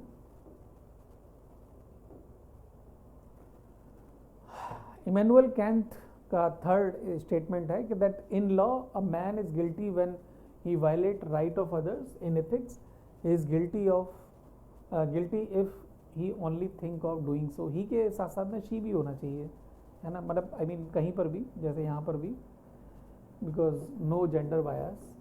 इमैनुअल कैंट के इस स्टेटमेंट को यदि आप सोशल मीडिया पर देखो तो ये 2019 या उससे पहले से काफ़ी जगह पे दिया हुआ है। It was not a new question for the students but still I will have to explain it here. भाई सीधा सीधा बात है कि आप काम को करते हो, right, a man is guilty when he violate the right of others. Ethics के अंदर में यदि वो केवल सोच लेता है तो ही वो अपने इनर कॉन्साइंस के हिसाब से गलत हो जाता है। इस बात को जस्टिफाई करना 150 वर्ड्स में बड़ा ही मुश्किल है, बट फिर भी I will try to write. Mens rea एक टर्म होता है लॉ में, intention of behind the act. यदि डेलिब्रेट अटेम्प्ट है किसी को मारने का और फिर भी नहीं मार पाए तो भी पनिशमेंट मिलेगा, और डेलिब्रेट अटेम्प्ट नहीं है और गलती से कोई ख़त्म हो गया तो शायद पनिशमेंट नहीं मिलेगा। इसका मतलब इंटेंशंस जो हैं वो बहुत ज़्यादा मैटर कर जाती हैं। नाउ आज करोल बाग के अंदर में जब फ्लड की वजह से ऑल ऑफ अ सडन एक वॉल टूट गई, क्योंकि एक थार जो है वो थोड़ी सी स्पीड में पता नहीं जा रही थी या नहीं जा रही थी, लेकिन उसे छोड़ दिया गया क्योंकि उसे पता नहीं था, और वो दीवार टूटी, ऑल ऑफ अ सडन सारा पानी अंदर चला गया और 3 बच्चे निकल भी नहीं पाए, मर गए। उसकी इंटेंशन तो ऐसे नहीं थी। यदि उसे पता होता तो वो तो अपनी कुछ भी कर लेता, लेकिन उन बच्चों को शायद बचाने के लिए वो खुद से भी जाता। नाउ दिस थार ड्राइवर, जो भी थार का मालिक है, आज की डेट में क्या सोचता होगा? वो उसको बहुत गलाव होता होगा अपने अंदर, और शायद उसकी ज़िंदगी में इतना चेंज आ चुका होगा कि वो शायद गाड़ी वो जब भी चलाएगा बहुत धीरे धीरे चलाएगा। पानी होगा तो वो शायद गाड़ी रोक ही लेगा। इतना प्रोफाउंड इम्पैक्ट आ चुका होगा उसकी लाइफ में इस इंसिडेंट को लेके हुए, क्योंकि जाने अनजाने में उसके साथ में ऐसा हो गया है, राइट। मैंने आपको ये एग्जांपल इसलिए बताया क्योंकि ये बहुत हमारे लोगों से डीपली कनेक्टेड है।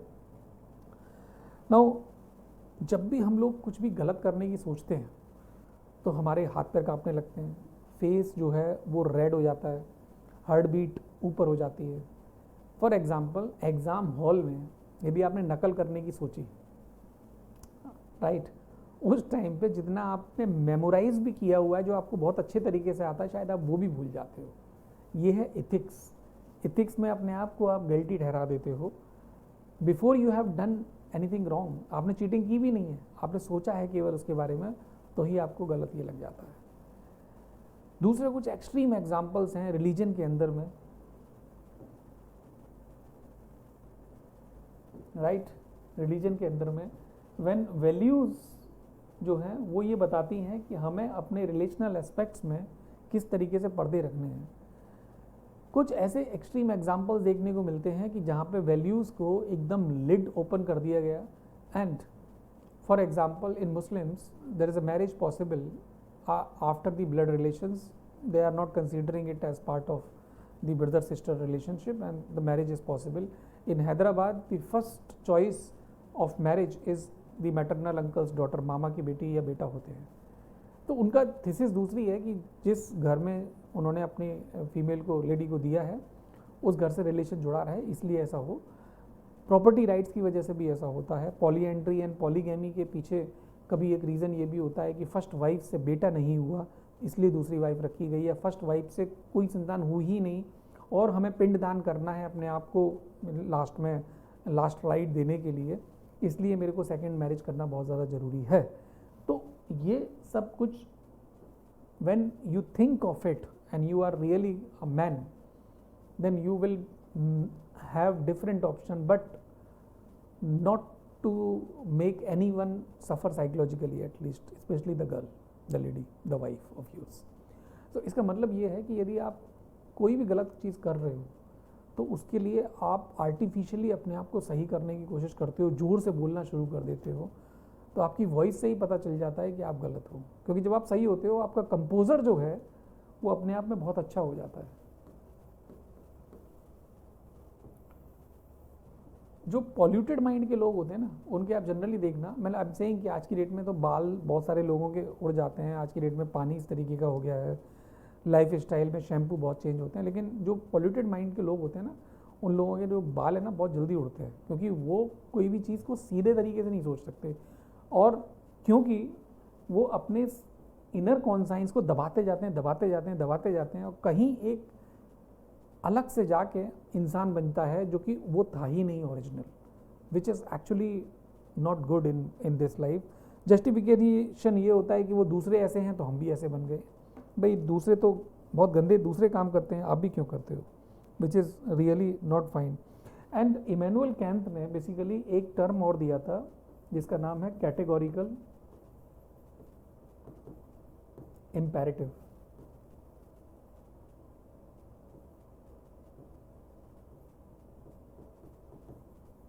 कैटेगोरिकल इम्पेरेटिव का सिंपल सा मतलब है that if you want to have respect, give respect. If you want to have goodness from others, be good, right? यदि आप किसी के घर में पत्थर मारोगे तो just expect a stone in return, आपको भी आएगा। सिंपल सी बात है कि प्यार दो, प्यार लो, ठीक है।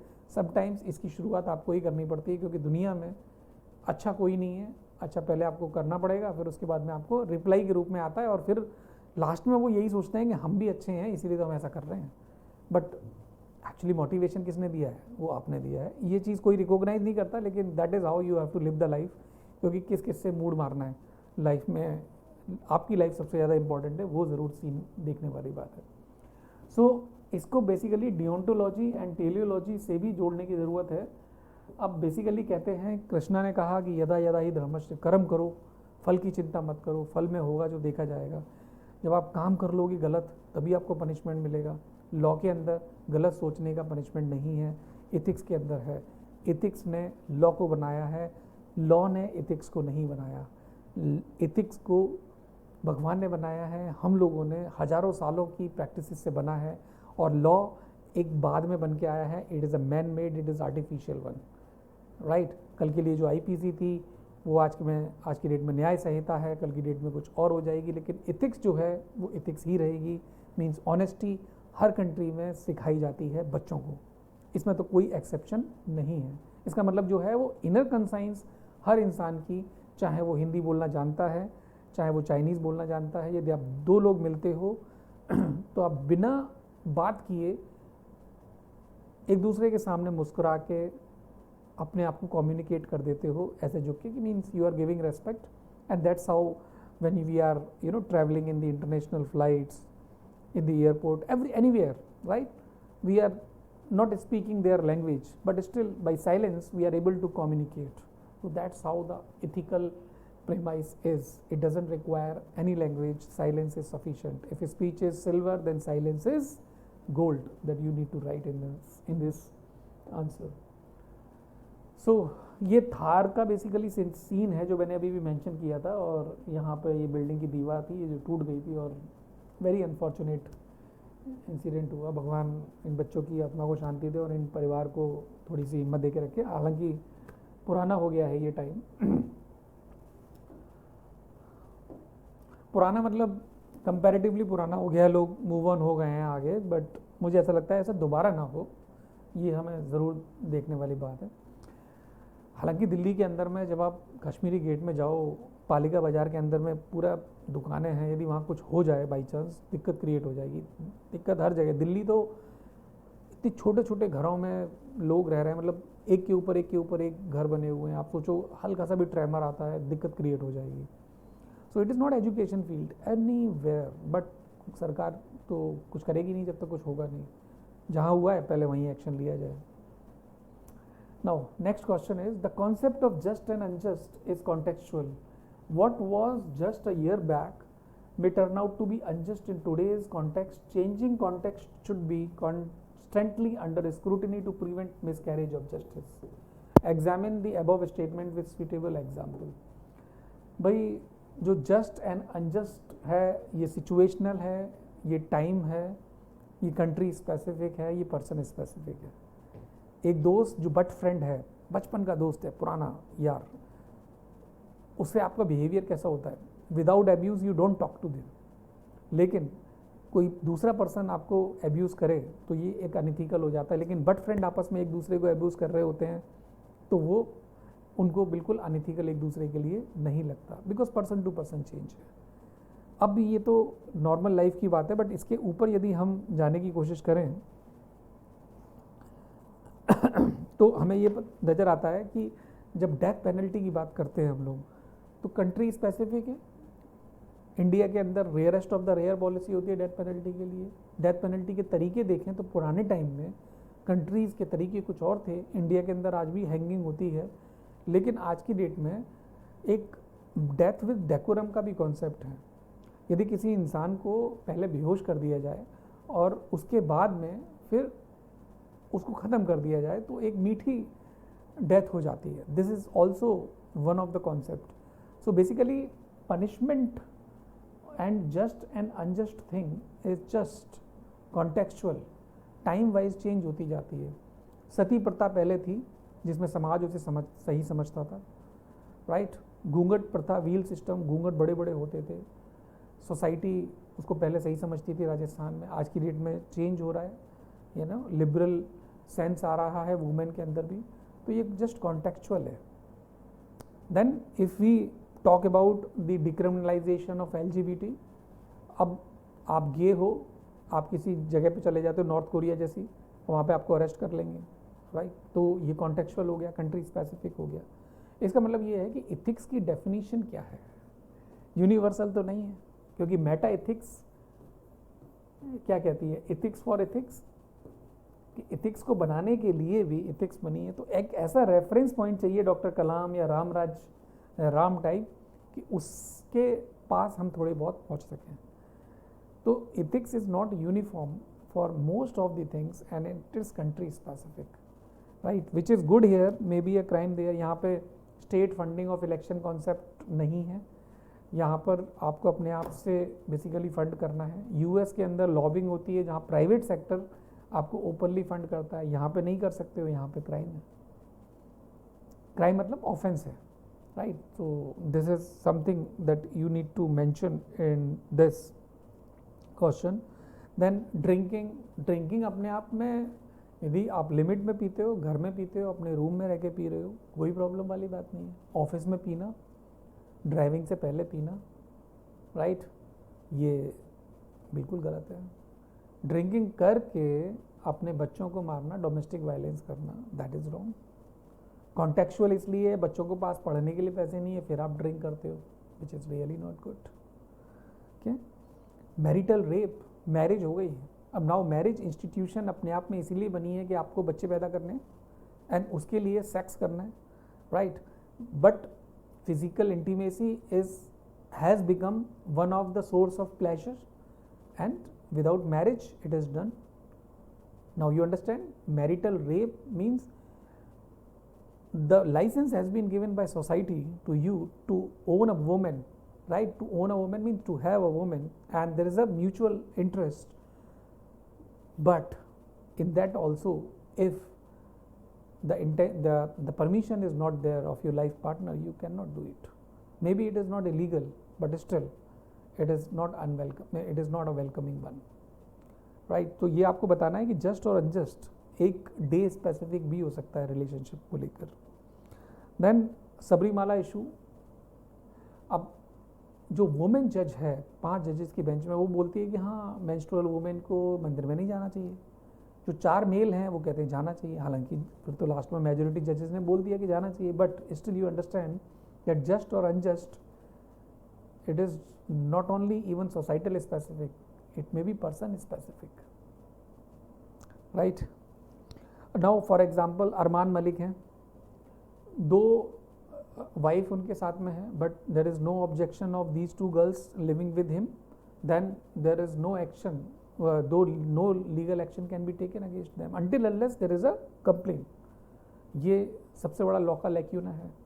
तो ये सब चीज़ें आप यहाँ पे मेंशन कर सकते हो कि आज की डेट का जो जस्ट है वो शायद कल के लिए अनजस्ट था, कल की डेट का जो अनजस्ट है वो आज की डेट के लिए जस्ट हो सकता है।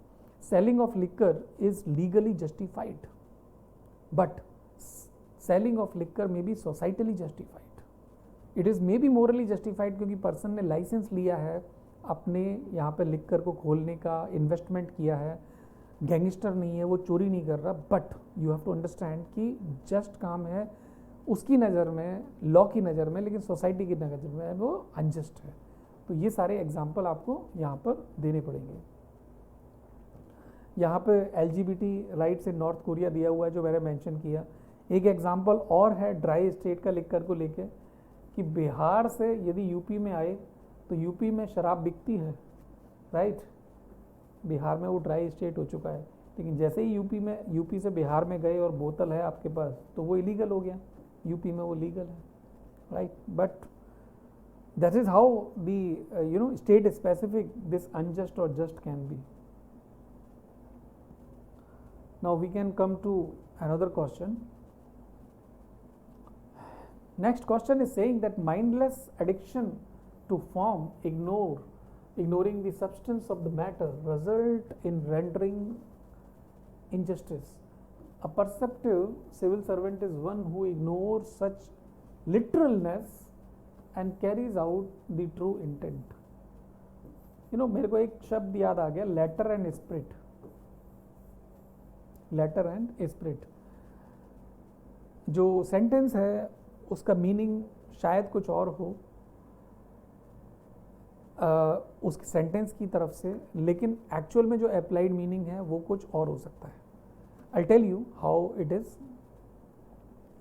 For example, Ganesh ji, Lord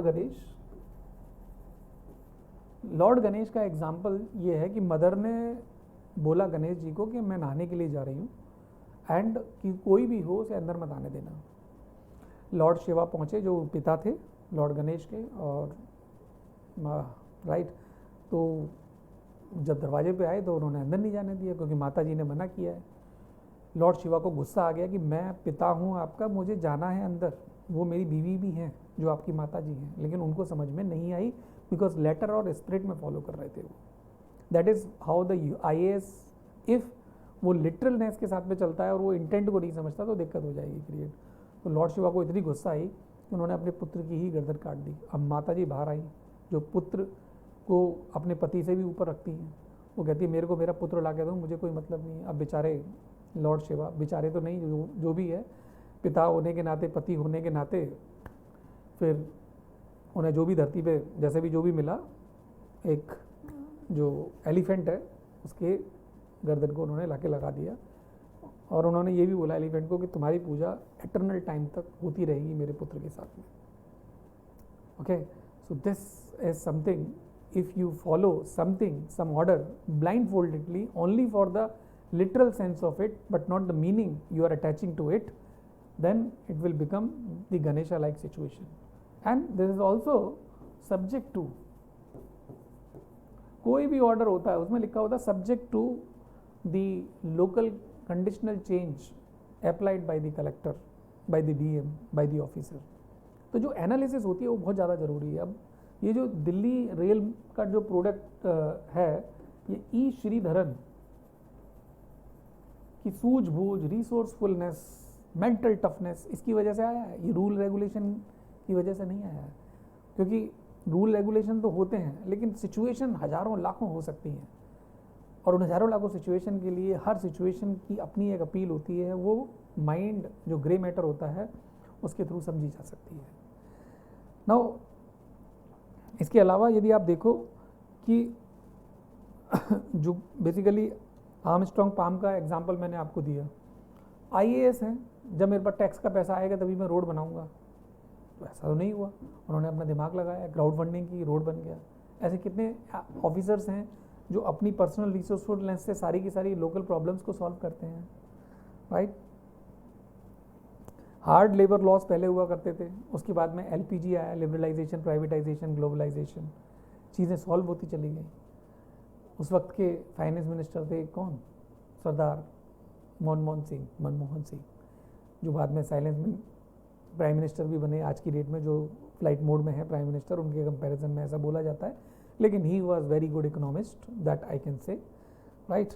that excess of everything is bad.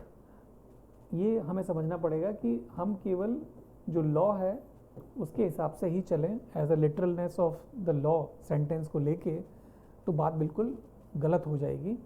यदि उसके इंटेंशंस को, उसकी स्पिरिट को नहीं समझेंगे सिचुएशनली, तो फिर हम एक ब्यूरोक्रेट का जो सही सेंस है अपनी लाइफ में लेकर नहीं आ पाए हैं। अब एक आईपीएस आप बनते हो, तो आईपीएस को वर्दी दी जाती है। वर्दी इसलिए दी जाती है कि उस वर्दी को देख के जो गलत काम करने वाला इंसान है, जो इंसान है उसके अंदर जो डायमेंशन है गलत काम को करने की, वो रुक जाए, राइट। और सोसाइटी में ऑर्डर जो है वो मेंटेन्ड रहे। बट एक आईपीएस सिविल सर्वेंट है, एक आईपीएस पहले कॉप नहीं है, सिविलाइज्ड सोसाइटी का वो सिविल सर्वेंट है। ये ध्यान में रखने वाली बात है। सो पावर सेंट्रिक ये आईपीएस जो है ना, पावर सेंट्रिक कॉन्सेप्ट नहीं है, ये सिविल सेंट्रिक कॉन्सेप्ट है। ये आपको बहुत अच्छे तरीके से समझना पड़ेगा। And civil servant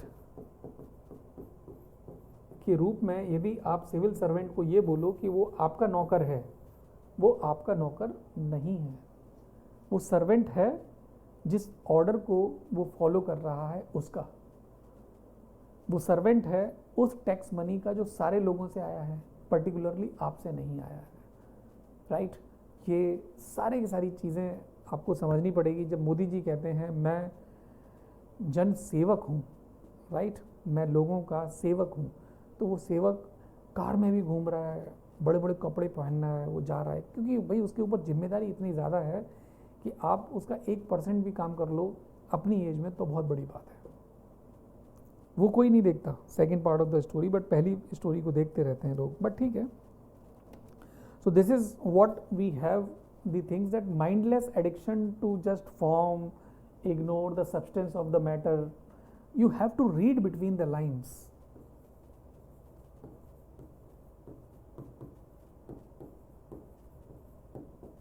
right? You have to read between the lines. एक रिलीजन की दूसरे रिलीजन से लड़ाई है, राइट, ऑफेंड हो रखा है दूसरा रिलीजन, ऐसा नहीं है। आपकी लाइफ स्टाइल में प्रॉब्लम हो सकती है, रिलीजन में प्रॉब्लम नहीं होती है, राइट। जैसे ही आप ऐसा सोचते हो आप स्टीरियोटाइप हो जाते हो, आप ट्राइबल हो जाते हो, बिल्कुल गलत है। एनीवे, आगे चलते हैं। ये देखिए हमने यहाँ पे अरुणा रॉय का एग्जांपल दिया हुआ है, अमेंडमेंट टू आरटीआई बिल, क्योंकि उनकी अपनी अंदर से वो आवाज़ आई। ये कहीं लिखा हुआ नहीं था, किसी भी रिफॉर्मर में अंदर से आवाज़ आती है, कहीं लिखा नहीं होता। He is the picture, this smart man, Armstrong Palm, a civil servant, road बनवा दिया। ई श्रीधरन साहब का मैंने आपको एग्जांपल बताया। Now Ganapati became Gajanan, this is than example, जो पूरी की पूरी स्टोरी मैंने आपको बताई। ये ट्रू इंटेंट, क्योंकि ये एथिक्स का पेपर है, इसलिए ये अलग अलग डायमेंशंस आपको दिखाना बहुत ज़्यादा ज़रूरी है। अगले सवाल की तरफ बढ़ते हैं। Code of conduct and code of ethics, इसके बारे में जो डिफरेंस है वो पहले भी पूछा जा चुका है। Are the source of guidance in public administration, this code of conduct already in operation, whereas code of ethics is not yet put in place, suggest a suitable mode for code of ethics to maintain integrity, probity and transparency in governance। बाप रे बाप, क्या चाह रहे हैं ये। Anyway, code of conduct and code of ethics में क्या अंतर होता है मैं आपको छोटा सा बता दूं। वैसे सिविल सर्विस कंडक्ट रूल कुछ चीज़ें हैं, बट कोड ऑफ एथिक्स जैसी चीज़ें पुट नहीं की गई हैं।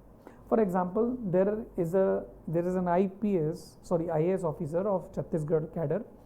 मोदी जी से मिलने के लिए वो रेबन का चश्मा होता है, उसको पहन के वो मिलते हैं, राइट। 1 रुपया लेते हैं अपनी सैलरी से, हालांकि वो ऐसी फैमिली से हैं जिसमें पैसे की ज़रूरत नहीं है, बट एक ओल्ड पर्सन से एक जवान लड़का मिलता है, वो भी चश्मा में पहन के, वो भी रेबन का, as a mark of respect यदि मैं भी शायद कभी जाता हूँ किसी ओल्ड पर्सन के सामने तो चश्मा एक पल के लिए उतार लेता हूँ, ठीक है, और उतार के रेस्पेक्ट देता हूँ, फिर मैं पहन लेता हूँ, धूप लग रही है वगैरह, और यदि धूप नहीं लग रही है तो मैं उसे उतार के रख ही लेता हूँ. Now this is not a protocol, कहीं लिखा नहीं है, but you have to understand. Now दूसरा कोड ऑफ एथिक्स का एग्जांपल मैं आपको दूं, आपको पैंट शर्ट पहननी है, kurta pajama most of the time आपको शायद नहीं पहनना होता, क्योंकि डिपार्टमेंट का इस तरीके का रवैया बन चुका है कि कुर्ता पजामा नहीं पहनना है, टी शर्ट नहीं पहननी है, आपको पैंट शर्ट पहननी है. ना उस शर्ट का colour most of the time decent plain ही होता है. अब आप डिस्को वाली शर्ट पहन के चले गए, डिस्को में चतकबरा का टाइप कलर हो वो पहन के चले गए, तो this will be very unwelcoming, right, the colour. So now the colour of the shirt is code of ethics. Now societal आप तरीके से लेके चलो, हर रिलीजियस कोड को देखो तो आप क्रिश्चियनिटी में वाइट कलर ब्राइडल का होता है, ब्राइड की जो ड्रेस होती है वो वाइट होती है, जबकि हिंदू में वाइट कलर फ्यूनरल के टाइम पे पहना जाता है, चूज़ किया जाता है. ब्लैक कलर का बुरखा ज़्यादा होता है, लेकिन ब्लैक कलर क्रिश्चियनिटी में बैड कलर माना जाता है. सो this is something which is part of code of ethics, has not been written, but people have followed it and is part of the culture.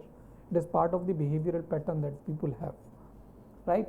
Now code of ethics, code of conduct, now French kiss, hugging, handshake, namaskaram, this is what the evolved code of conduct and code of ethics that we have.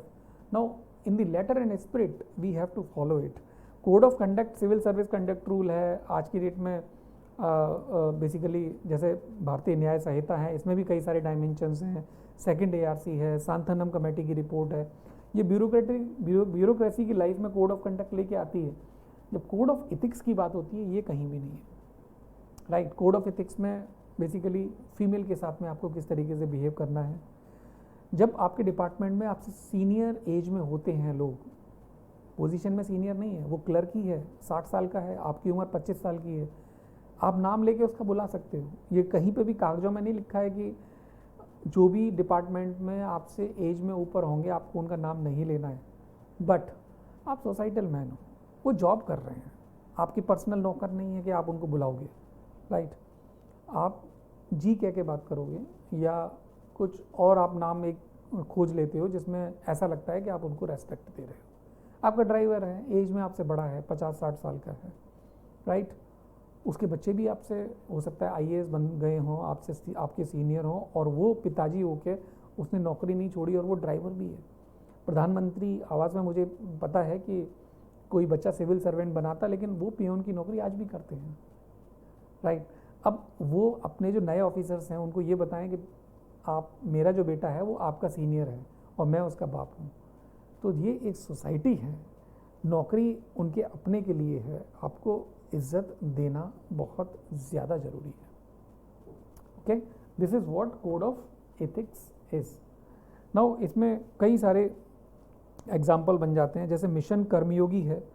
Now mission कर्मयोगी अपने आप में इतना बड़ा message है कि निष्काम कर्म भाव के हिसाब से चलना है. कोड ऑफ एथिक्स के अंदर में ये बहुत ज़्यादा इम्पॉर्टेंट है.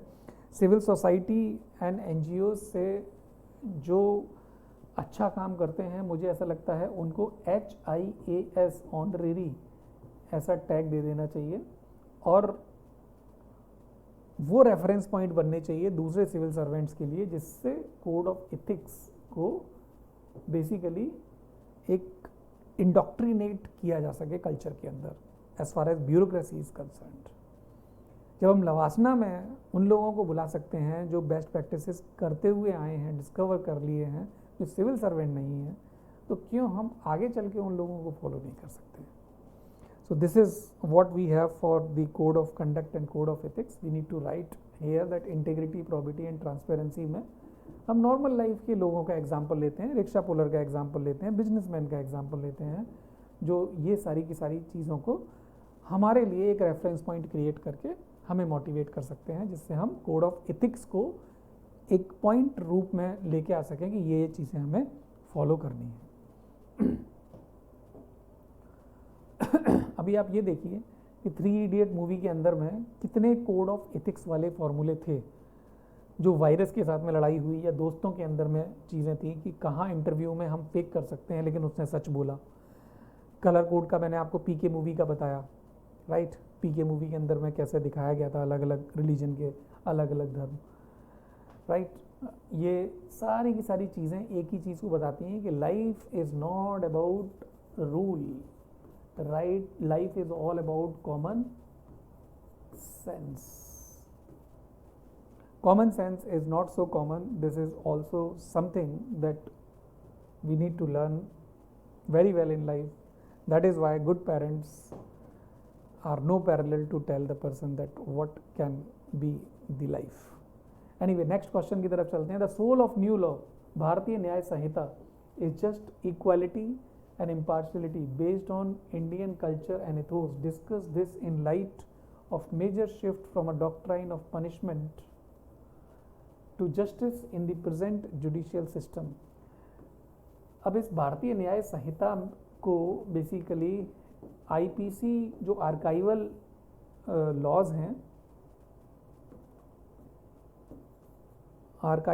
हैं, उसको इस भारतीय न्याय संहिता 2023 ने रिप्लेस किया है।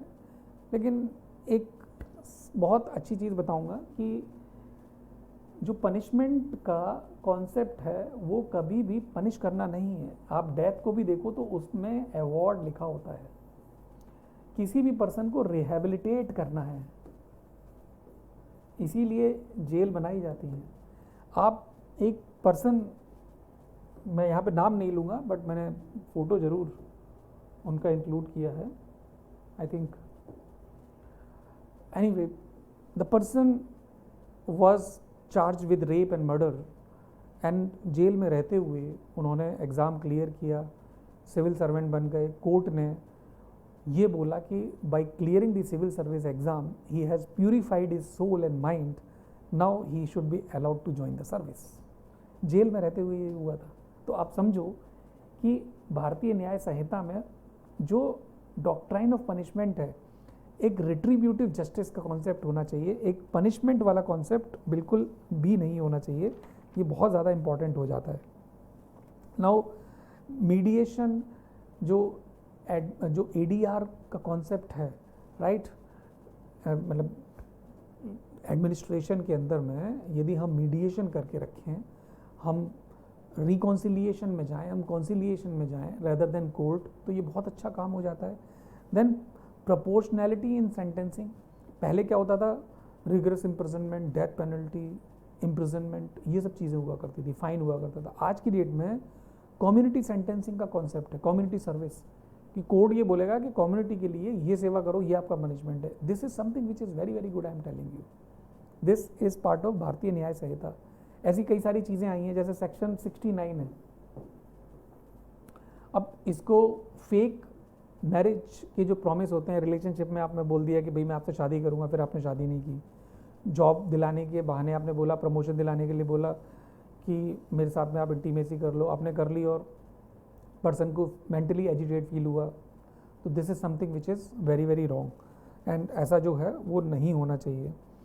मॉब लिंचिंग जो है वो पहले नहीं थी, but it has been made part of Bharatiya Nyaya संहिता।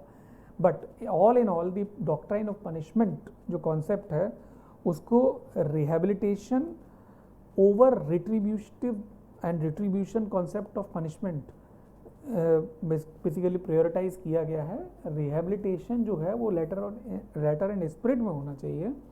हर कैदी को लाइब्रेरी की सुविधा मिले, खाना पीना मिले, और यदि वो पढ़ना चाहता है तो उसे पढ़ने दिया जाए। ये बहुत इंपॉर्टेंट है भारतीय न्याय संहिता का कॉन्सेप्ट, बिकॉज इसकी सोल है इक्वलिटी एंड इम्पार्शियलिटी। और इसके बारे में तो करंट अफेयर्स में आपने बहुत कुछ पढ़ा हुआ है, so I will not be going deep in it.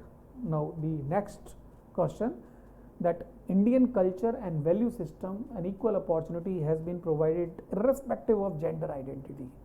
The number of women in public service has been steadily increasing over the years. Examine the gender specific challenges faced by female public servant and suggest suitable measure to increase their efficiency in discharging their duties and maintaining high standard. Efficiency को improve करवाना है, high standard of probity को improve करवाना है, and in Indian culture and value system equal opportunity has been provided without gender identity, and number of women in public service has been steadily increasing over the years. Now उनके जो challenges हैं वो क्या हैं और कैसे improve हो सकता है जिससे कि उनका इफ़िशियंसी और जो हायर स्टैंडर्ड ऑफ प्रॉबिटी हो. प्रॉबिटी क्या होती है basically? Uprightness means active honesty. Women तो ऑलरेडी एक्सपेक्टेड होती हैं कि वो मेन से ज़्यादा ऑनेस्टली काम कर सकती हैं, उनके वैल्यूज़ अच्छे होते हैं. लेकिन यदि आप देखो कि उनकी इफ़िशियंसी में सुधार करना है, सबसे पहले प्रेगनेंसी लीव को एड्रेस करना पड़ेगा. दूसरा उनके वर्क कल्चर में पैट्रियार्की जैसी चीज़ें. दूसरा ये हो सकता है जैसे ही पर्सन सेलेक्ट होता है पॉलिटिशियन के घर से ये मैसेज आता है कि आपके 1 करोड़ का मतलब ऐसा शादी वादी आप हमारे घर में कर लीजिए. बिहार में जनरली ऐसा प्रपोजल आता है फैमिली के पास में.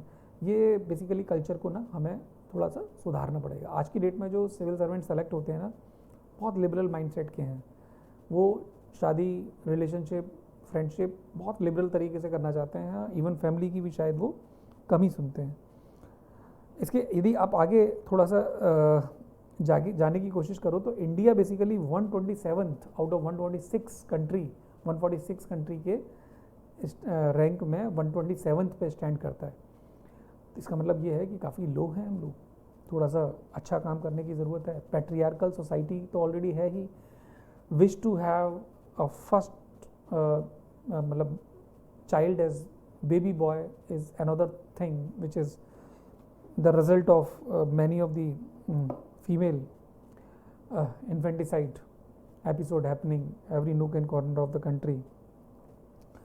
Then basically जब हम बात करते हैं सावित्रीबाई फूले ने उस टाइम पे जब एजुकेशन के लिए पहला स्कूल बनाया तो आज की डेट में वुमेन की अच्छी एजुकेशन हो ये बहुत ज़्यादा इम्पॉर्टेंट है क्योंकि उसकी गोद में एक ऐसा इंसान पलता है जो कल के आने वाले देश का भविष्य बनता है. राइट. मेल तो खैर मेल ही है, आप भी जानते हो. फीमेल की प्राइमरी रिस्पॉन्सिबिलिटी है तो उसको फिज़िकली तंदुरुस्त होना, मेंटली तंदुरुस्त होना और एजुकेशन हेल्थ अच्छी उसकी होना बहुत ज़्यादा ज़रूरी है. हमारी आर्म्ड फोर्सेस के अंदर में जब हम वुमेन को लेके आ रहे हैं तो वहाँ पे वर्क कल्चर के हिसाब से हमें ये समझना पड़ेगा कि स्टीरियोटाइपिंग जो सेंस है वो मेल को अलग से ट्रेन किया जाए और बिल्कुल धो दिया जाए डिटर्जेंट से कि आप दोनों डिफरेंट जेंडर हो, आप एक ही जेंडर से हो. बट ये चीज़ बहुत प्रैक्टिकल बेस पे होना बहुत ज़रूरी है. किताबों से क्लास के अंदर में से समझाया नहीं जा सकता. Most of the commanders, team leaders are to take this call. And मुझे ऐसा लगता है कमांडर एंड टीम लीडर्स यदि वुमेन बनते हैं तो शायद ये प्रॉब्लम और भी अच्छे तरीके से एड्रेस हो सकती है. ग्लास सीलिंग जैसी प्रॉब्लम ऑलरेडी देखने को मिलती है. ग्लास सीलिंग मतलब women can not see but the higher positions, the highest promotion is given to the male because लोगों को ये लगता है कि practical person should be on the top and female are taken most of the time as an emotional entity. ये basically theories में है but मुझे ऐसा लगता है कि इंदिरा नूई है या किरण बेदी जैसे जो लोग हैं ये इतने प्रैक्टिकल रह चुके हैं कि किसी की भी नहीं सुन सकते. बहुत इम्पॉर्टेंट पर्सनैलिटीज़ हैं जिनको हमें मेंशन करना ज़रूरी है. जैसे कुछ सिविल सोसाइटी है, जैसे यहाँ पे मैंने तर्शी को बताया हुआ है. ऐसे ही सेवा है, सेल्फ एम्प्लॉयड वुमेन एसोसिएशन. ये लोग reproductive health, mental health, sexual health के ऊपर बात करते हैं. ये अवेयरनेस होना स्पेशली फीमेल में बहुत ज़्यादा ज़रूरी है क्योंकि उनके नंबर ऑफ़ जो ऑफिसर्स हैं हमारे यहाँ पे वो बढ़ते हुए जा रहे हैं. Right. Now coming to another question. See ये वाली चीज़ें ना सोशल जस्टिस के हिसाब से भी गवर्नेंस में आ सकती है लेकिन ये इथिक्स का जब पेपर है तो आपको इथिक्स के पेपर के हिसाब से चलना पड़ेगा. जो स्टफ़ है वो अच्छा होना चाहिए. सावित्रीबाई फूले का नाम मैंने क्यों लिया है यहाँ पे? क्योंकि ये यूपीएससी में पूछा जा चुका है. तो ज़रूरी है कि तुरंत आपको याद आना चाहिए कि कोई लेडी फिलोसोफर, स्कॉलर यूपीएससी ने पूछी है तो यहाँ पे तुरंत मेंशन कर दिया जाए. अलग से मार्क्स मिल जाएंगे आपको. Now, next question, maybe the last question. Mission Karmayogi is aiming for maintaining a very high standard of conduct and behavior to ensure efficiency or serving citizens in turn of developing oneself. How will this scheme empower the civil servant in enhancing productivity, efficiency and delivering the service at the grassroots level? Answer in 150 words, 10 marks. अब इसके बारे में यदि हम बात करें तो mission कर्मयोगी सभी लोगों को पता है क्या है, लेकिन इसमें कंटेंट यदि हमें डालना है एथिक्स पॉइंट ऑफ व्यू से, तो मैंने बड़े अच्छे तरीके से ये इंक्लूड किया हुआ है. अब यज्जच आदृत श्रेष्ठ तश्र वेश्रो जनः सह यत प्रमाण कुरेत लोक स्तत अनुवर्ते, मतलब ये हिंदी मीडियम स्टूडेंट के लिए तो है ही, इंग्लिश मीडियम स्टूडेंट के लिए भी है. If you mention this, write the English version of it too, there is no problem. The whatever the superior person does, that is followed by others. What standard he or she demonstrate by action, people follows that. Mission Karmayogi is a scheme that exhorts the civil servant to maintain a very high standard of conduct and behavior so that he or she earn the trust of people and is emulated by his peer and subordinate. You should lead by the example. निष्काम भाव basically theme है इस mission कर्मयोगी की.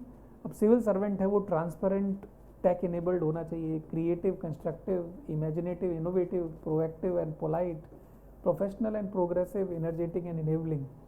ये basically this is the incorp I have the IPR clue that जो मोदी जी के endorsement से बना है डॉक्यूमेंट, मैंने वहाँ से ये चीज़ ली है, किसी दूसरे सोर्स से नहीं है जो प्राइवेट सेक्टर से हो, गवर्नमेंट का है ये, राइट.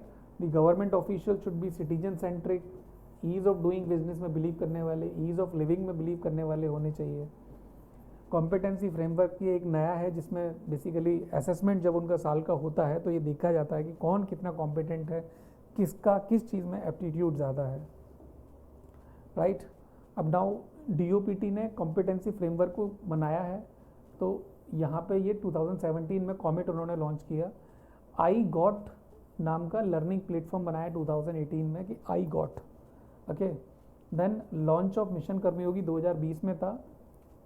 उससे पहले एक आरंभ नाम का उन्होंने यूज़ किया था टर्म कि आरंभ से पहले, मतलब कर्मयोगी से पहले आरंभ यूज़ करें जिससे लोगों को एक ट्रांजिशनल इफेक्ट मिल जाए, मतलब जो ब्यूरोक्रेट्स हैं. Now government, citizen, civil servant and capacity building landscape. The intelligent decision making with data as backbone. ये बेसिकली बिना सिटीजन के फीडबैक के पॉसिबल नहीं है. Always you have to take decision as an administrator in the grass root on the basis of the citizen feedback. Panchayat series आपने देखी होगी, DM से सरपंच, जो लेडी सरपंच है वो बात कर रही है किस कॉन्फिडेंस से, और लेडी सरपंच के कॉन्फिडेंस को अप्रिशिएट किया DM ने कि आपको यही कॉन्फिडेंस दिखाना चाहिए गांव के मैनेजमेंट को रखने के लिए. Anyway, so these were the incorporations for the mission Karmayogi. That efficiency को रखने के लिए जो आरंभ वाली बातें हैं, आपको टेक इनेबल्ड होना बहुत ज़्यादा ज़रूरी है, आज के ट्रेंड के हिसाब से चलना है, निष्काम भाव को रखना है, गीता का सिद्धांत जो है वो, इमैनुअल कैंट का सिद्धांत जो है वो, डियोंटोलॉजी का, ये आपको दिमाग में रखना है. Now this part which is part 1 is having 6 question where in 13 questions we have discussed.